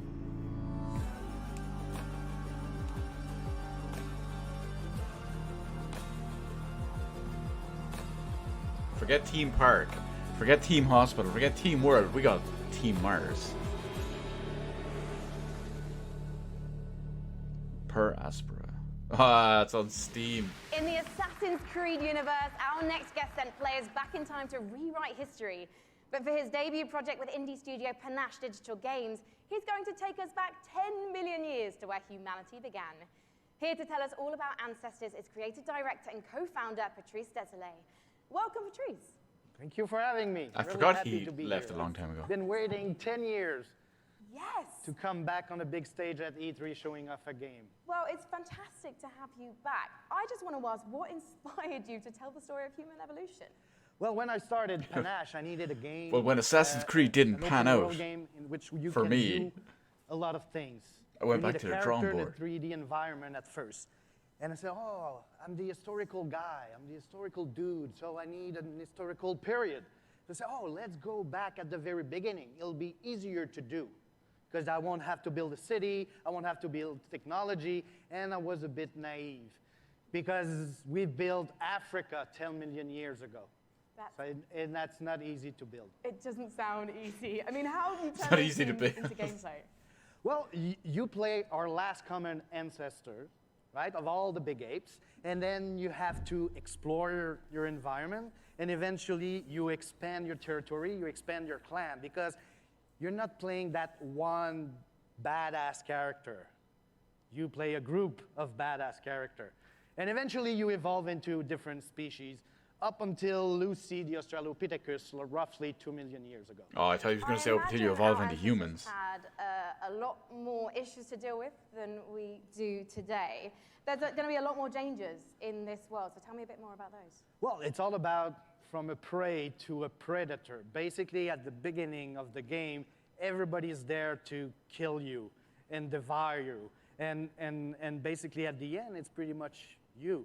You're the predator, and everybody's afraid. Survival of of the fittest. That's the idea of Darwin Simulator. Odyssey. So, Patrice, ultimately, what is the key to evolving your clan successfully? Curiosity. You need to explore because, you know, I made a game about characters and you needed to follow the story I wrote for you. This time, you're basically writing the story, right? There's no story per se inside. It's not about going and see mission givers. It's not about looking at the mini-maps and the little dots. It's about you. I'm going to hey, try to tweet Homo something to get sapiens, on screen can for you them. survive like our ancestors did? And that's the question I'm asking the players. It'll be for you to answer They that probably won't get on question there. August 27th. Well, I was going on PC first. I was going to ask you when we can see it, and you answered my question first. Thank you Yeah, so much, I'm getting Patrice. good at this. As Patrice says, Ancestors will be released August 27th, and you can learn more at ancestorsgame.com. Thank you. Hoping I get something. Hoping they read this out. They won't. Oh, no, it's an epic card. Oh, I feel like just... Whoa, why is this on here? Yo, hang on. That better still be on Steam, or I'm gonna be big mad.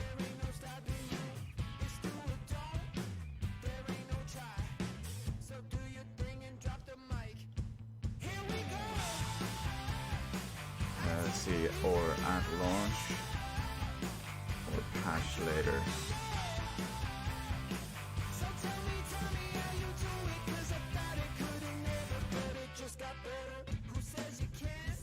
Goose Simulator. It's like Goat Simulator, but you're a goose.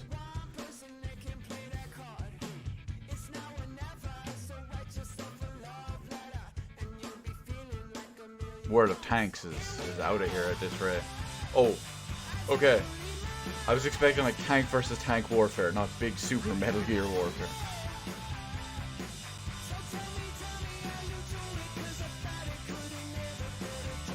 What the golf? Golf. G-A-H-L-F. Golf.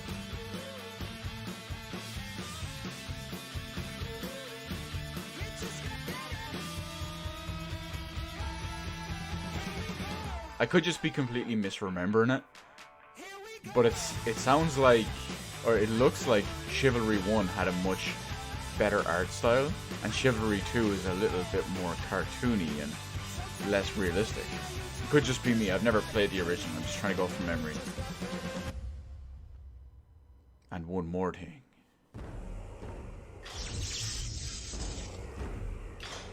We're finally redeveloping. Oh, I was going to say we're finally redeveloping Unreal Tournament. It's like super chess.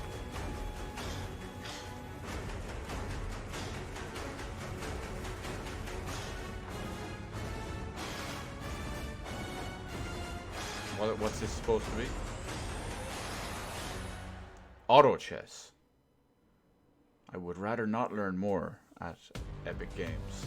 Please welcome to the stage Loring Lee, founder and CEO of Dragon Nest. Indeed, auto chess has turned out to be a sensation. I'm surprised we Hundreds haven't of seen thousands, AMD yet. Millions of players getting a taste of it, and here to talk about its coming to PC is Loring Lee. Take it away, Loring. Yeah. Hello, everyone. I'm Loring Lee. Yeah. Yeah. Hello. Yeah. I'm the CEO and founder of Dragon's Game. Dragon's Game is a game developer and publisher, comes from China. I'm so happy to be here today on this stage to introduce our game, Auto Chess, to all of you. This is really an exciting moment for us. As the trailer says, this is a real engaging game of auto chess. Dragon's now is Explain working how it with works, though. the creator of Auto Chess, Jodo Studio. We are working together to bring auto chess to our world, both on PC and mobile, so that everyone from anywhere with any device can enjoy the same fun of auto chess. But Now, is it we are cross-play or is building it just the PC version individual? With, by using the game engine of Unreal Engine 4. As everyone knows, Unreal Engine is one of the best game engines of the world. With the help of Epic Games and by the power of Unreal. I hate to say it, but Epic Games or Unreal Engine is a really good I'm engine. very glad to announce At least Unreal Engine 4 the is. PC version of Auto Chess will be coming to the Epic Games Store. I look forward. That was a very I trepid. look forward to all of you playing Auto Chess on PC later this year. Okay. Or very, thank you. very Thank you, everyone. tepid. Thank you, Loring Lee. Yeah. Cool. Thank you. Thanks so much Round for of sharing applause the you got. news with us. Once again, Auto Chess, if you have not played it, you must check it out. It is so fun. Our next I was hoping title they'd show is a little bit, Frankie, Up bit Above. more about it. I understand it's an inspired indie game. We'll find out, Sean, because one of the things we love about PC gaming is the way that game creators from all over the world can draw inspiration from one another's work. Chris Tales is a great example of that, a gorgeous indie love letter to classic JRPGs developed by a team in Colombia. I'm hearing Chris Tales' JRPGs. spin on the genre brings a unique perspective that lets you see the past, present, and future on one screen at the same time. So you'll see the future change based on your decisions in real time. Here's the world-exclusive reveal of Chris Tales. Okay, I'm liking the sound of this already. You mentioned JRPGs and you have me.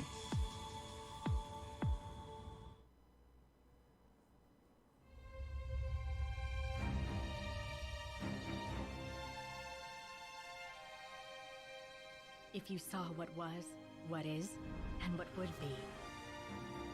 If you knew how it ends. Would you change it? Could you make the hard decisions? And would you be strong enough to fight? That's quite the battle outfit.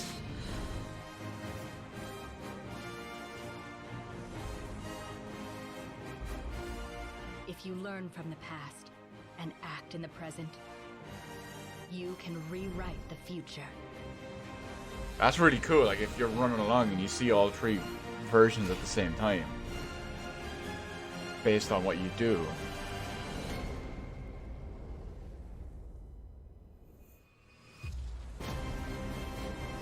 Yes, Steam. I'm gonna check that out after this stream. In PC gaming, it's not the size of your weapon, it's how you use it. And I'm holding But- one of the, well, quite frankly, it's a bit average, isn't it? It's just your average. Typically- block, really. No. It's one of the ridiculous alien weapons from our next game, Valfaris. Bigger hardware is Brutal, better. heavy metal-infused 2D action platformer inspired by true old-school classics like Contra and Turrican. Assuming the role of fearless warrior Therion, Oh, it's the players side-scrolling must thing. blast and slash their way through the doomed citadel of Valfaris, overcoming its deadly environments and enemies before challenging the arcane evil at its very heart. Get ready to rip the galaxy a new wormhole. From publisher Big Sugar, this is Valfaris. She seemed like she was getting out of breath hold of that by the end of it.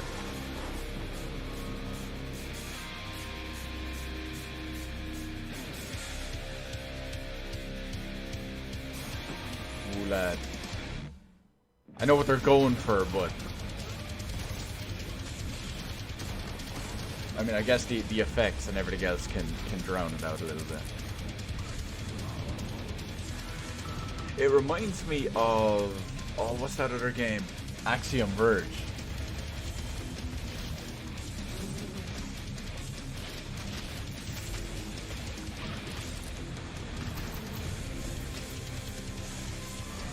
But don't be confused. If you were to say, hey, it looks like that 1 million other indie games out there, you would be right. Happy to be. See, you know, well, they allegedly they say that it's how you use it. I'm sure a bigger gun never hurts, Just incredible action in the Valfaris trailer. or at I'm least very it excited hurts for a our little bit next in the guest. good In way. case you have not been in downtown LA, E3 is covered with Borderlands 3 art. It's amazing. Oh, it's it's beautiful. Mr. Guy And Who joining Wouldn't me Talk from is Borderlands the amazing and reveal. beautiful Paul Sage, creative director of Borderlands 3. Beautiful's a new one. Yeah, there you go. Well, Paul. I can't Welcome. boo him. I should boo I mean, Randy. There's been so much hype around Borderlands 3. What's the stuff you're really excited to be sharing this year at E3? Oh man, so you know we've talked about our vault hunters. Well, this time we get to talk about Mose, and she is our gunner vault hunter. So Yeah. she has a big mech. So it's one of the things.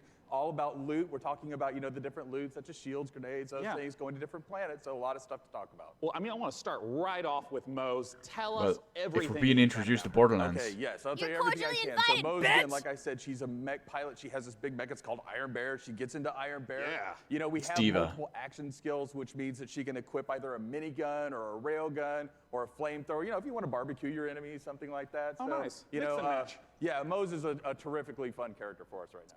Now, we've been excited to be collating a whole bunch of community questions. We're going to break them into two categories. First, there's a whole bunch of repeat questions that I want to make sure we get to right now. I One of wonder the big if they categories get is my one in about there. loot, because you've mentioned having a billion guns earlier, but what can you It tell us won't about get some in of the there. other gear, the other progression systems in the game? Yeah, so let's talk about grenades. Like one of my favorite. Also, things as that we far don't as the talk about Borderlands a lot. Vault Hunter So in the question past, goes, we've had I'm grenades that they've had, like, probably one going thing to they use can the balance, they operative can from stick what to I different saw things, in the trailer This last time night. we're combining like all of those things. So for instance, the other day I was playing and I threw a grenade and that grenade had a bounce. It would stick. 'Cause zero is the explosion would come best. out, and the grenade And would the operative fire seems guns like as he'd it be was the going closest through, thing to right? zero. So we have like a ton of different grenades that are in there. Oh no! Stream, please. Shield where if you duck, that shield will extend out in front of you. So Oh, just interesting. tons of different things that we have with our characters. Class mods are unique, and that they give you skills this time as well as enhancing the skills you currently Come on, I AMD, also please. remember earlier you mentioned about artifacts. What are those? You hear So AMD and artifacts Epic are, working we together, kind of just concentrated on like, doesn't hey, work. does the game feel fluid? Can I, slide into things? Can I jump? Can I mantle? Right. So when we were playing with that, we slid into a barrel, right, and the barrel exploded. And we're like, well, that's kind of fun. Yeah. So why don't we do something like that? So our artifacts actually add certain things to movement. So for instance, you can slide faster. You can slide, and every time you slide, there's an explosion. We have something we call the Mr. Torg one. Stream, please. What are you doing? Second category of questions unrelated to loot. Well, there's going to be a single-player campaign. What's going to be happening after the campaign? What are some of the beyond the single-player, maybe end-game content that you can talk about? All right, in-game content. Okay, well, it's E3, so I give a little bit. So we have this thing what we call the Guardian system. So for those people who played Borderlands before, you might remember Badass Ranks. Badass Ranks, you can get, is basically kind of an infinite progression system. OP that adds to your ranks, stats. yeah. We doubled that Oh no, up. We have what we Badass call rank is Guardian rank. the extra Guardian Raid not points you only get has that infinite for progression, challenges and stuff. but it has skills and different skins that you can open up as you Is go there a through. dog And and the can cool I thing pet about it? that is, like, You have to every remember, can character you that pet the play dog? on that account Yeah. gets the benefits of Guardian Raid. Oh, interesting. All right, last category we're going to go through, and then we're going to hit some rapid-fire questions. How do the boss fights in Borderlands 3 compare to Borderlands 1 and 2? I know those were big aspects. How do you build upon that? Right, so I think of a boss fight, you know, like I'm an old school Nintendo fan, right? So I love huge boss fights that have like three phases and stuff like that. So now those people, you know, smart people in the audience know that we've talked about going to vaults instead of vault, right? And so there are different like huge boss encounters there. One that are for just, each you know, vault kind of thing. multi-phase It makes boss sense. Encounters. We have like a lot of different mini bosses throughout the game. So They'll have like a lot of a different warrior-esque one per Well, now I vault. want to ask some really quick questions that should be yes or no, very brief. First, from Castore, how will you be handling multiplayer? Multiplayer, we will basically be allowing Poorly. anybody to jump in at any time. So awesome. From MHL Animations, can I pet the gun? Great Pet the question. gun. I'm not here to judge what you do with your gun. So, you know, that's a personal question. But it's not the dog. All right, great. Sam Wiseman asks, is Maya's new companion a siren? People are asking the right questions. That's what I will say about that. Oh, you tease. I'm sorry. All right, from Ironic Sanguine says, is Tiny Tina going to be seen fighting alongside the Vault Hunters? Yes. Nice. That's all I need to know. All right, I'm just going to More blast through Tiny a couple Tina. more as fast as I possibly can. What's the level cap at launch? 50. 50. Will we get to see Flak? Yes. Will we see golden keys and or shift codes for Borderlands 3? Absolutely. Will there be duels? Yes. Other kinds of PvP? Yes and no. Ooh, that's a weird and answer. also maybe. And Perfect. maybe, yeah. And will you be able to transfer weapons between your characters? Absolutely, right from the start. Perfect. And when is the damn game coming out? Friday the 13th, 2019, September 13th. Oh my god. Perfect. I just got a Borderlands.com. email from Thanks so much for joining me on from stage. Kickstarter. Thank you. PC Gaming Show update, new trailer and Epic Store exclusive for PC Once again, version. if you have not seen all the setups in downtown for Borderlands 3. Oh, they're beautiful. Our next game, we're going to be revisiting a guest that we saw earlier in the show. He's upstairs with Frankie. What you got for us? Why is she wearing a shark Oh, outfit? hi, we're live. Sorry. Hello, I was We're just, I was actually testing out my outfit for this weekend. I don't know, what do you think, John? I think you look really sharp, as always. Very sharp. Well, thank you so much. John Gibson, president of Tripwire, thank you for joining us again on the show. Yeah, I'm very excited to be busy here. man. It's damn epic. Now, last year, we revealed Man-Eater to the world. And can you remind anyone who missed it I'm not what happy. the game's all about? Absolutely. Man-Eater is an open-world action RPG, or Shark PG as we call it. Shark. You start as a small baby shark pup, and you have to survive in this harsh world and try to eat your way to the top of the ecosystem. The three words that we think sum the game up the best are eat, explore, and evolve. So it's like the monkey And, game, just with we also have sharks. someone we'd like you to meet. Well, let's meet him then. Let's take a look at the new trailer. She's trying not to die inside while she's wearing that outfit looking at the camera.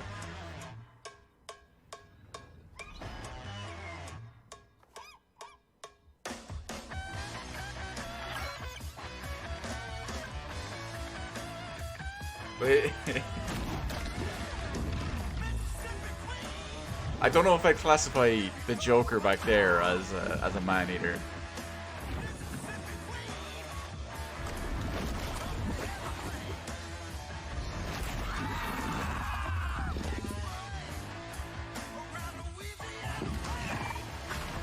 I'm pretty sure I only know this song from like one of the Guitar Hero games. Come any closer with that camera, we two gonna tussle.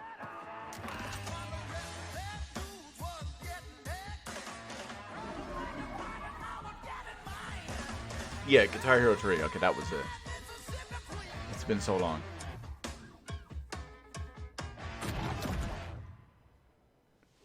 Rip the bird. John, who was that appallingly dressed fisherman in the trailer? Because quite frankly, not even I would eat him. That Press was F to Scaly respect the Pete, shark. And Scaly Pete's the villain in this tale.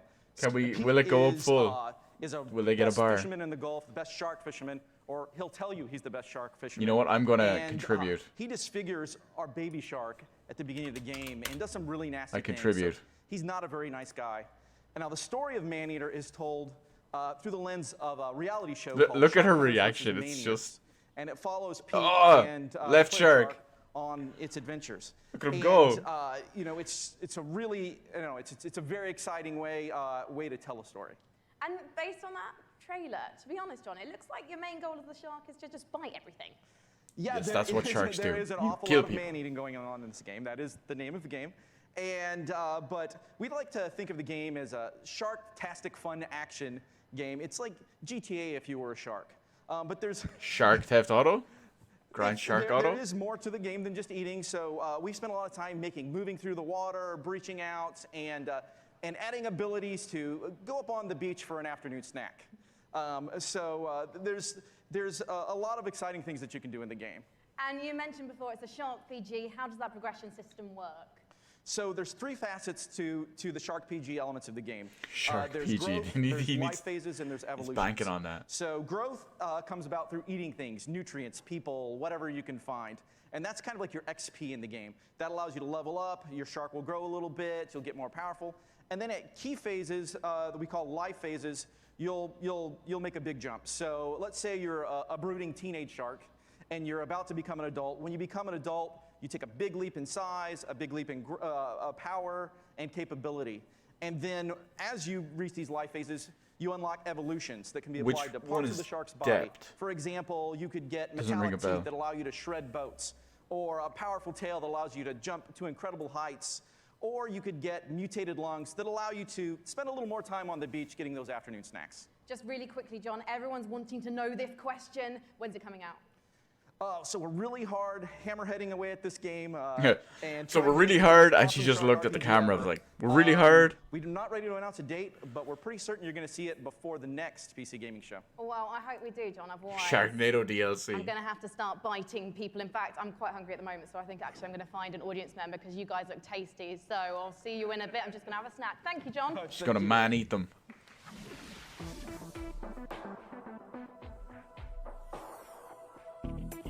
Oh, they're showing off them chairs.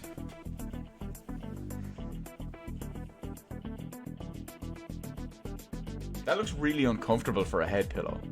Like mine's soft, mine's plush. But that seems almost like it's this material for a head pillow. Which wouldn't really be comfortable. You know, one of the absolute best parts about being sponsored by iWin for the PC Gaming Show is that I get to sit for this next segment and talk to you about Terraria.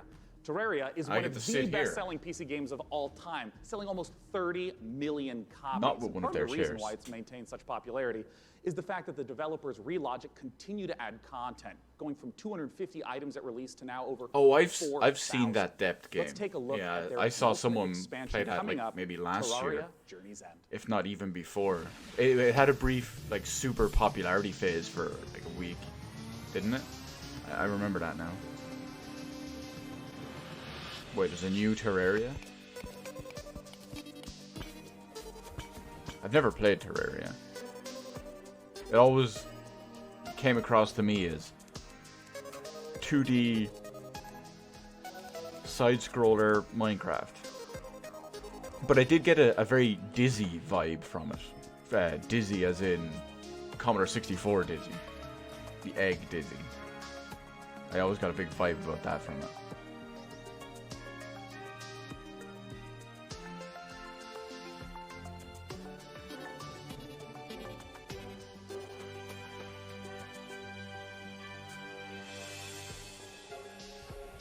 I have no idea what's going on in this right now. And apparently the stream doesn't either. It crashed or something? Oh. Cut away to Hot Mic. The next title that we're going to be looking at Rip is a Terraria. game that is the spiritual successor to Her Story.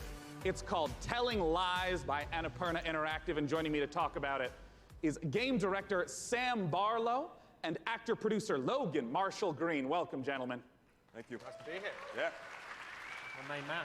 Now, if you haven't played Her Story, you totally should. It's fantastic. I want to note, It is a game where you watch live interactive video Isn't in that- order to uncover what happened. With Yeah, the murder. you like watched a What is it woman that's or going on something, in isn't it? Telling Lies? What's the premise? So, like her story, Telling Lies is a game in which you watch video footage to piece together a story.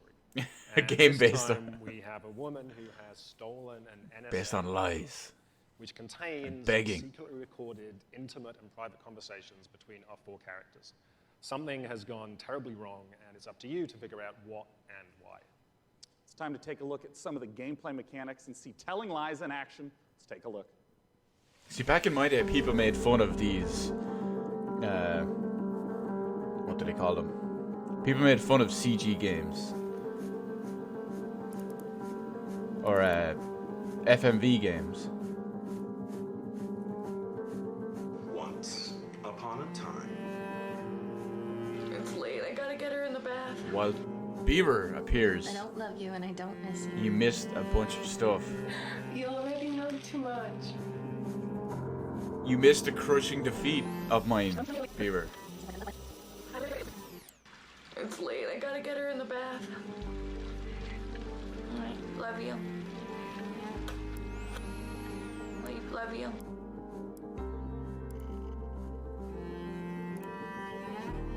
I've only ever been in love once.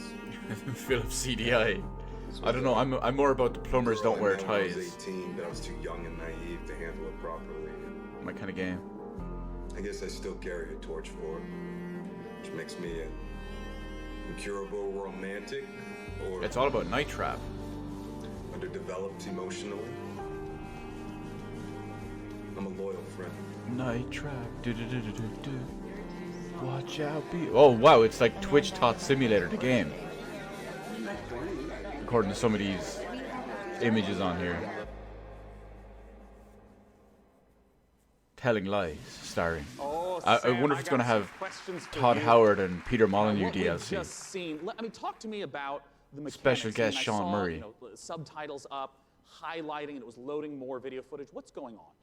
So what we do in Telling Lies is we take all of the exploration you would have in a normal video game, so all that walking around in a 3D world, Yeah. and we apply that directly to the story, to the footage itself. So you're going to be scrubbing around in these clips, paying close attention, and you're going to be picking up on the subtext, listening to names, people, places, and with that information, you're going to use that to find more clips, dig into those, and over time, kind of build up this picture of the story.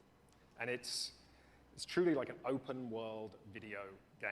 Well, I mean, you know, a lot of times with open world video games, Open they talk world. about, you know, the square Ex- kilometer except- or miles in America.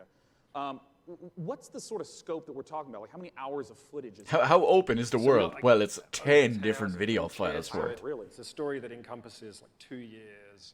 What I wanted to do with this one was, like I say, really embrace this idea of it being an open world game. You're free to explore and follow your curiosity. Just lose yourself in this story, all the characters. It's this huge, messy, colorful story that we're trying to tell. Well, I'm curious, Logan, as a performer in this kind of game, I will say- what is it like to actually try to At least have he's all not the being a layers terrible in there for presenter each as usual performance, this also year. not knowing when a player is going to be seeing the specific footage you're performing?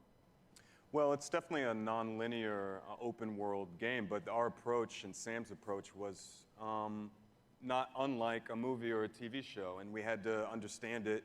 I don't know And so, for the most part, that's how we shot what it. he's from. He Obviously, looks like a in movie or bargain TV basement show. Tom Hardy. And in this case, a game, you're going to be shooting out of order, but we actually stayed pretty linear in how we approached the story. We went after it like all the other times we're actors. We just went after intention and then what do we want, and we tried to make it as deep. You know, it's got a lot of scope. Yeah. But we wanted to make it as deep as possible, and Sam is one of the best movie or TV directors I've worked with, so it was very similar. Nice. Yeah, look at you too.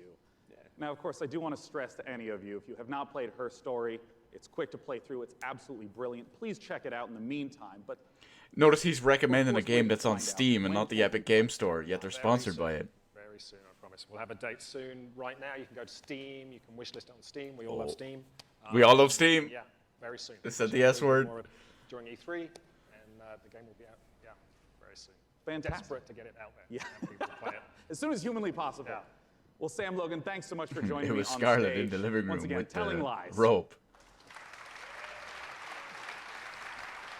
Now, up on the balcony Frankie's going to be talking to us about a game that my friends, year after year after year, keep telling me I have to play because of how much they've improved it. Frankie, what's going on with Warframe? Well, Oh, Warframe. one of my favorite parts of last Everyone year's show, tells me about aside this. from being upstaged by a giant duck, was getting a glimpse at the future of Warframe. And here with Just the one latest of them, look at Bieber. the next expansion to Just the one of universe them. is Space Mum Rebecca Ford. So, chat, behave yourselves, please, because Mother's here. Now, Rebecca, what are we about to see? We're going to take a look at an amazing trailer that our team has put together. Something, a lot of our players have been something- waiting a year for a look at what we've been calling Railjack. So it's 2. about time What's the to other game, Bieber? see what we've been doing. Yeah, let's take a look. So you have to remember though, this chat is full of, or not the chat, but this PC gaming show is full of nerds, so I'm sure they all have mammy issues, hence they probably love that she's there. Oh, that's the one I was counting, Bieber. The other one will be elsewhere also. It's funny, I kind of predicted the Shenmue one a while back though, with when Epic started coming out with buying games and Unreal Engine stipends and whatnot. I don't know how that's going to work though, because you can't get game keys as properly, as far as I know. Oh no, you just can't buy the keys separately. That's it. Can't buy them from third-party sellers.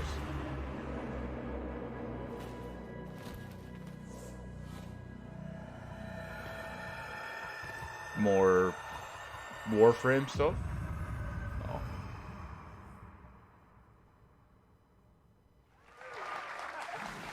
Rebecca, it must be so exciting to know that the fans have finally seen it, and you're clearly going all in on the epic space combat. So tell me about the new stuff the Oh, players she are said gonna the epic word. I wasn't shaking before we started talking, and now I am because it's real. Because Empyrean is what we're calling codename Railjack. It's basically taking the Space Ninja part of Warframe, sending it back up to space, bringing Isn't players Space that Ninja squad the only gameplay they thing know, about it? taking the enemies like the Corpus and the Grineer, giving them their own Railjack to essentially explore the solar system with and take down the bad guys.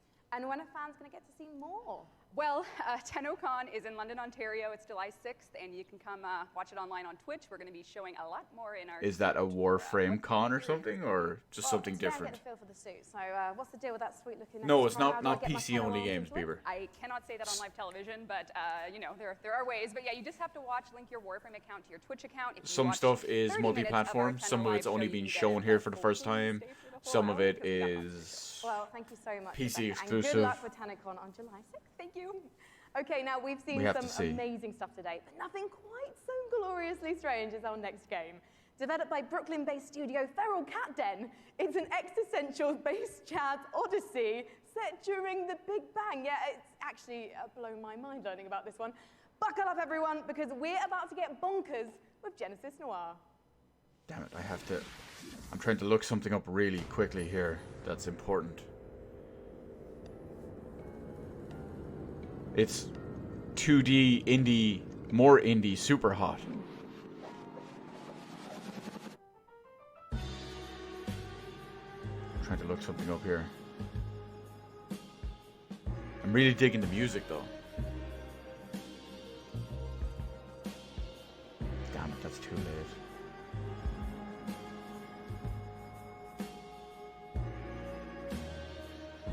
It's a real noir jazz deal. I feel like Joseph Gordon-Levitt's going to be sitting around here talking about Brick.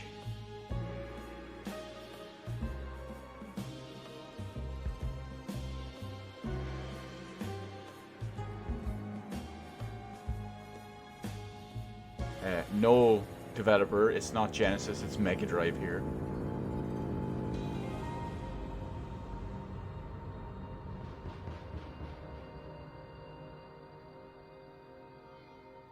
Mega Drive Noir. Cosmic Adventure. That's what I'm going to call it. Genesis Noir, just beautiful, stylish art. The next game we're going to take a look at is the twist on the stealth genre. It's called El Hijo, where you play as a 6-year-old trying to escape a monastery and find your mother using toys and tricks. A 6-year-old trying to escape a monastery. This is a bit too real to be released in Ireland. Inspired project from Studio Handy Games.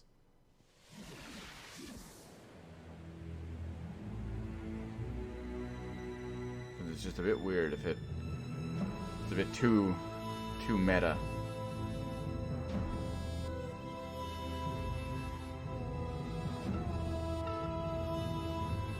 It looks like that kid from... There's some game dressed where... Oh, I don't remember what it's called. Where he's dressed basically like that. But I can't remember what it is.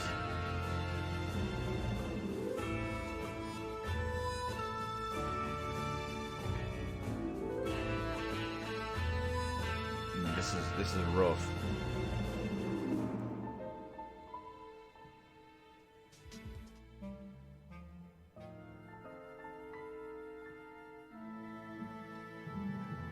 Someone's gonna have to remind me what that game is.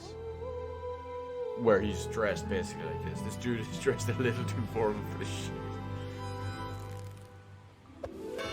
Well, he is, I have many complaints about the terrible host of the Epic Game, or the Epic Games, I guess, too. But the PC gaming show.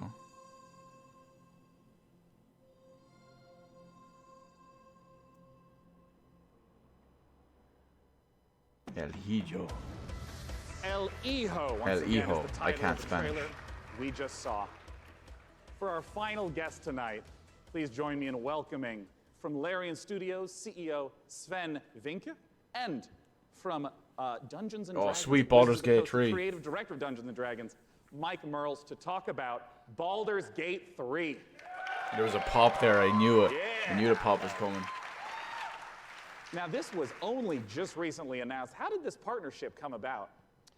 We went to see Wizards of the Coast at the end of Divinity Original Sin 1. Yeah. That was back in 2014. And I tried to convince them back then that they should give us the Baldur's Gate 3 license. And they said, yeah. But we had a long chat about what the vision would be for the game. And then... No, not we Last kept on Guardian. It bumping was into each much other. more colorful And than then, that. Suddenly, in 2016, I get a phone call from Nathan Stewart, who's the... I want to say it was still an indie game. He said, you need to come to within the Seattle last right maybe away. 2 or 3 years. And we're going to have dinner in a very shady restaurant. And he had this big stack of paper with him. And on it was Baldur's Gate 3. And in it was pretty much everything that we talked about. And he says, I'm going to present this to my board. Do you still want to do it? I said, yeah, of course I still want to do it. And then a couple of weeks later, we started negotiating. And here we are. I mean, what does the Baldur's Gate franchise mean to you, Mike? Oh, to me, it's the crown jewel of D&D computer games, right? I mean, for me personally, Baldur's Gate, the original one, was finally I had the chance to actually play a D&D campaign rather than having to run them for all my friends. So it means so much to us. This guy Baldur's needs to Gate, give up on his hair. You know, such fantastic storytelling. And it's so Like, he exciting looks to like a see it Friar come to Tuck not going only a on. new It could have been generation, Journey, Bieber. but for the gamers who remember Let me Google the it 20 real years quick. of I know the playing game, I just since don't know if the original, artwork matches first up. 2 in the series. So it's incredibly exciting. And for us, it really is. It's such an important part of the D&D mythos as a whole. And we got a chance to see the trailer. Talk to me about some of the story elements. No, the it's world not elements. Journey. What are In things fact, you know we're what? It gonna might see not be a Baldur's Gate? game. It might be Well, we're only talking about Studio what's in the Ghibli trailer film. right now, but One second. obviously you're going to go to the city, because we start with the city. You start outside of the city, Let me actually. look. There's going to be mind flayers. They're very nasty. Yeah, it looks like the you're the seeing in 6-year was trailer dodging. of The 6-year-old was dodging. Exactly. we call it.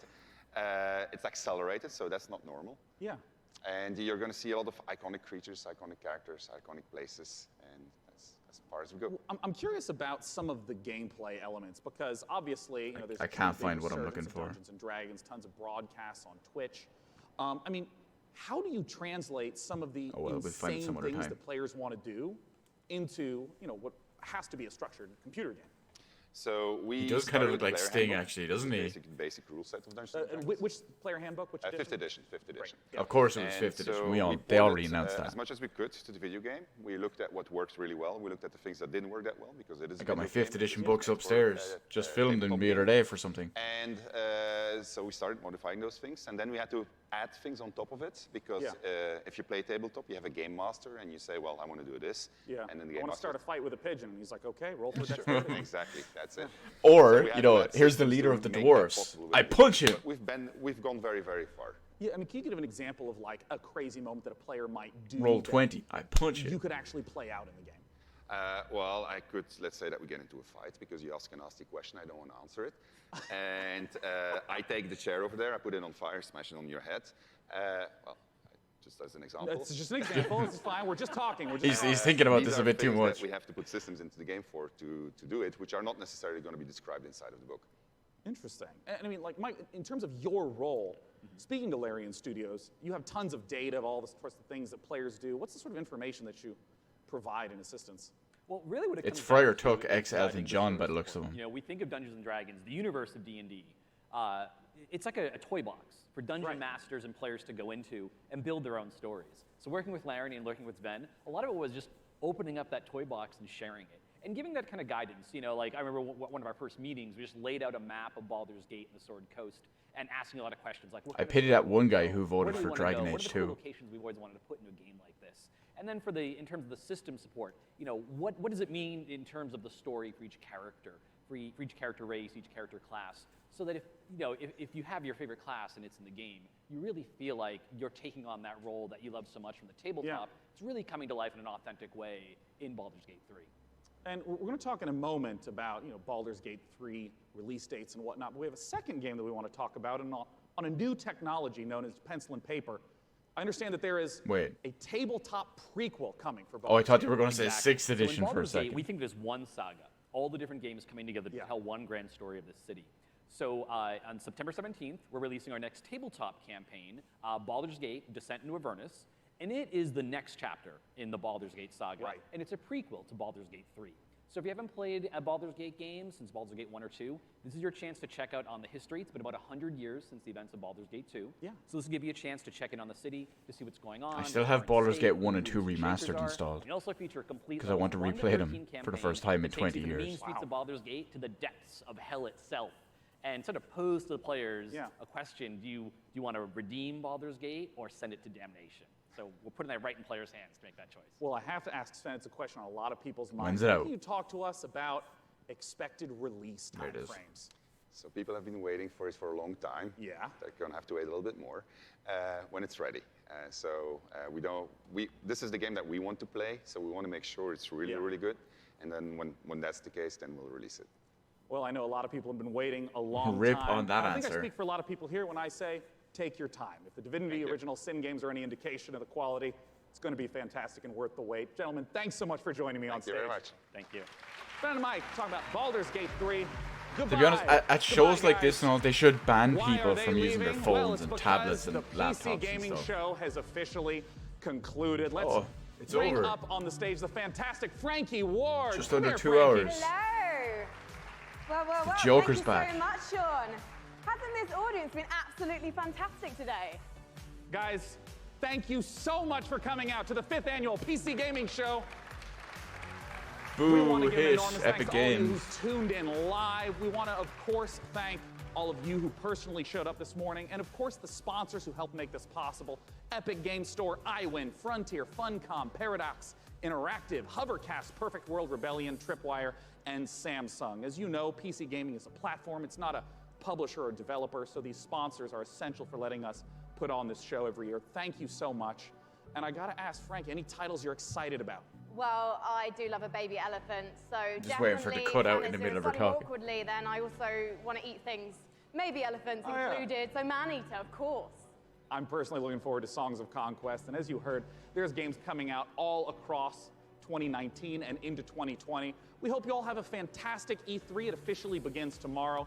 Big shout out to all the other press conferences. Hello again, Drop Frames. Good to see you 2 years in a row. We hope you all have a fantastic time at E3 and go play some games and make some friends. See you next year. Well, Bye-bye. Thank you so much. Goodbye. I'm very surprised we didn't see any AMD announcements, any AMD hardware. They were saying that they were going to show off more and talk more about AMD hardware. Not specifically at the PC gaming show, but I know the last couple of years it was sponsored by AMD, even though this year it was sponsored by Epic. Boo hiss, by the way. And I was still expecting a little bit more in that regard. But how do I feel about everything? How do I feel about everything that was in here? There was nothing that blew me away, but in all fairness, there never is at the PC gaming show. There never is usually something that goes crazy and all for it. So I'm not worried about it in that regard. In fact, I wasn't even planning on doing this. I just kind of managed to pull it together at the last second or the last hour. But other than that, I mean, what games do we have? There were PC by our partners. We've had like big games wise and all. Obviously, there's Shenmue 3 moving to Epic Game Store. Not happy about that. Not happy about that at all. Let's see. Yeah, except for Vampire. I mean, nothing about it was huge. There was no real massive stuff to show off there. It was all mid-tier games, indie games, stuff like that. I mean, hell, even Vampire is not a big top-tier game. It's still probably going to be a good game. But you see my point. Let me minimize out of this. Let's hide that chat. Because, well, why are we? Anyway, PC gaming show. What else was there that we could see? That's just it. This is the problem with it. There's so little that jumps out at me to be super memorative or super, oh my god, must see, must play, must this, that, the other. I'll possibly sign up for that Ghost game, the Ghost Hunter game, which I believe they said would be live in soon. But there was also another game. I'll have to go back and check what it was. There was another game that they said the demo is out now on Steam. I'm going to have to go check that out. I can't remember what it was. But that's basically... What is this? Dungeon Master floppy disk drive. Dungeon Master clever floppy drive anti-piracy. Yeah, okay, I don't know. But that's it. The PC Gamer Show was about average for what I expected. I never go into that with super huge expectations because of how it's been since its inception. And yeah, it was average. That's about it. And on the plus side, one good big thing to take away from it is that this year, for the first time in all 3 years that it's been on, the host has not been an insufferable cunt.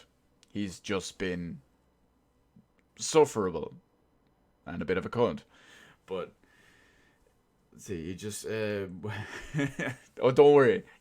You saw it there, Taryn, that it's going to be ready when it's ready, which means it's probably a long way off, probably not even coming out next year. So they probably don't even have major gameplay to show off or any of that stuff just yet. It's going to be yeah, I would not expect that game next year at all. It's there were monitors no other show can boast that. Well, that's the funny thing. When Samsung showed off those new line of monitors, it just made me laugh because not because I was laughing at the monitors or anything. It just last night Microsoft, they talked about their frame rates that are absolutely unheard of, 120 frames per second, and then Samsung come out the next day. It's like, hey, we have these 240 hertz monitors, and I just thought it was funny. I just thought that was funny. Let's see. Well, it depends. I mean, just because it's been in development for 2 years, that doesn't really mean anything. I mean, if you want a good quality game, you can't just say, oh, well, 3 years, 4 years, that's when it has to be. Yeah, everything is different. All the teams work differently. Stuff develops differently as it goes along. But that's basically it. So that's it for the PC Gaming Show. I'm going to have to go and wallow online a little bit about Shenmue moving to the Epic Game Store exclusively. And yeah, I'm going to have to go see what the overall sentiment on the internet is. But let's see, what do we got? We're clever in how they worded it. One woman said 120 FPS, then it cuts to a guy saying, "Hey, yeah, it's." Oh no, it's obviously not 120 hertz at 8K. No, not at all. They can get out of here. They can get out of here with their shitty marketing. But anyway, I'm gonna have to leave it here for this because, well, I got another showcase or two to watch from yesterday and talk about them. I didn't get a chance to look at Bethesda during the day, and I think there was another one that I missed. Oh no, it might have been the PC Gaming Show, but now that I actually got to do it. Anyway, that's it. I'm sure many of you were left extremely tepid at this, just like I was. Unfortunately, that's always the case, but hey, Square Enix is later tonight, which I won't get to see, unfortunately. And what else do we have? Nintendo is tomorrow, and that's pretty much it. With no Sony stuff, that's pretty much it. But hey, there's probably something else out there that you may see and you may like. Anyway, I want to thank everyone for joining me for this impromptu, kind of last-minute PC gaming show. Hopefully you weren't as lukewarm on it as I was. Maybe something piqued your interest a little bit more than me. But hey, it is what it is. Nothing I could do, but I digress. Anyway, we're out. I'll see everyone next time on whatever it is. Be it video, stream, whatever. We're done. Wait a minute. I got something good for this. What do I got? What do I got? What do I got? Boom.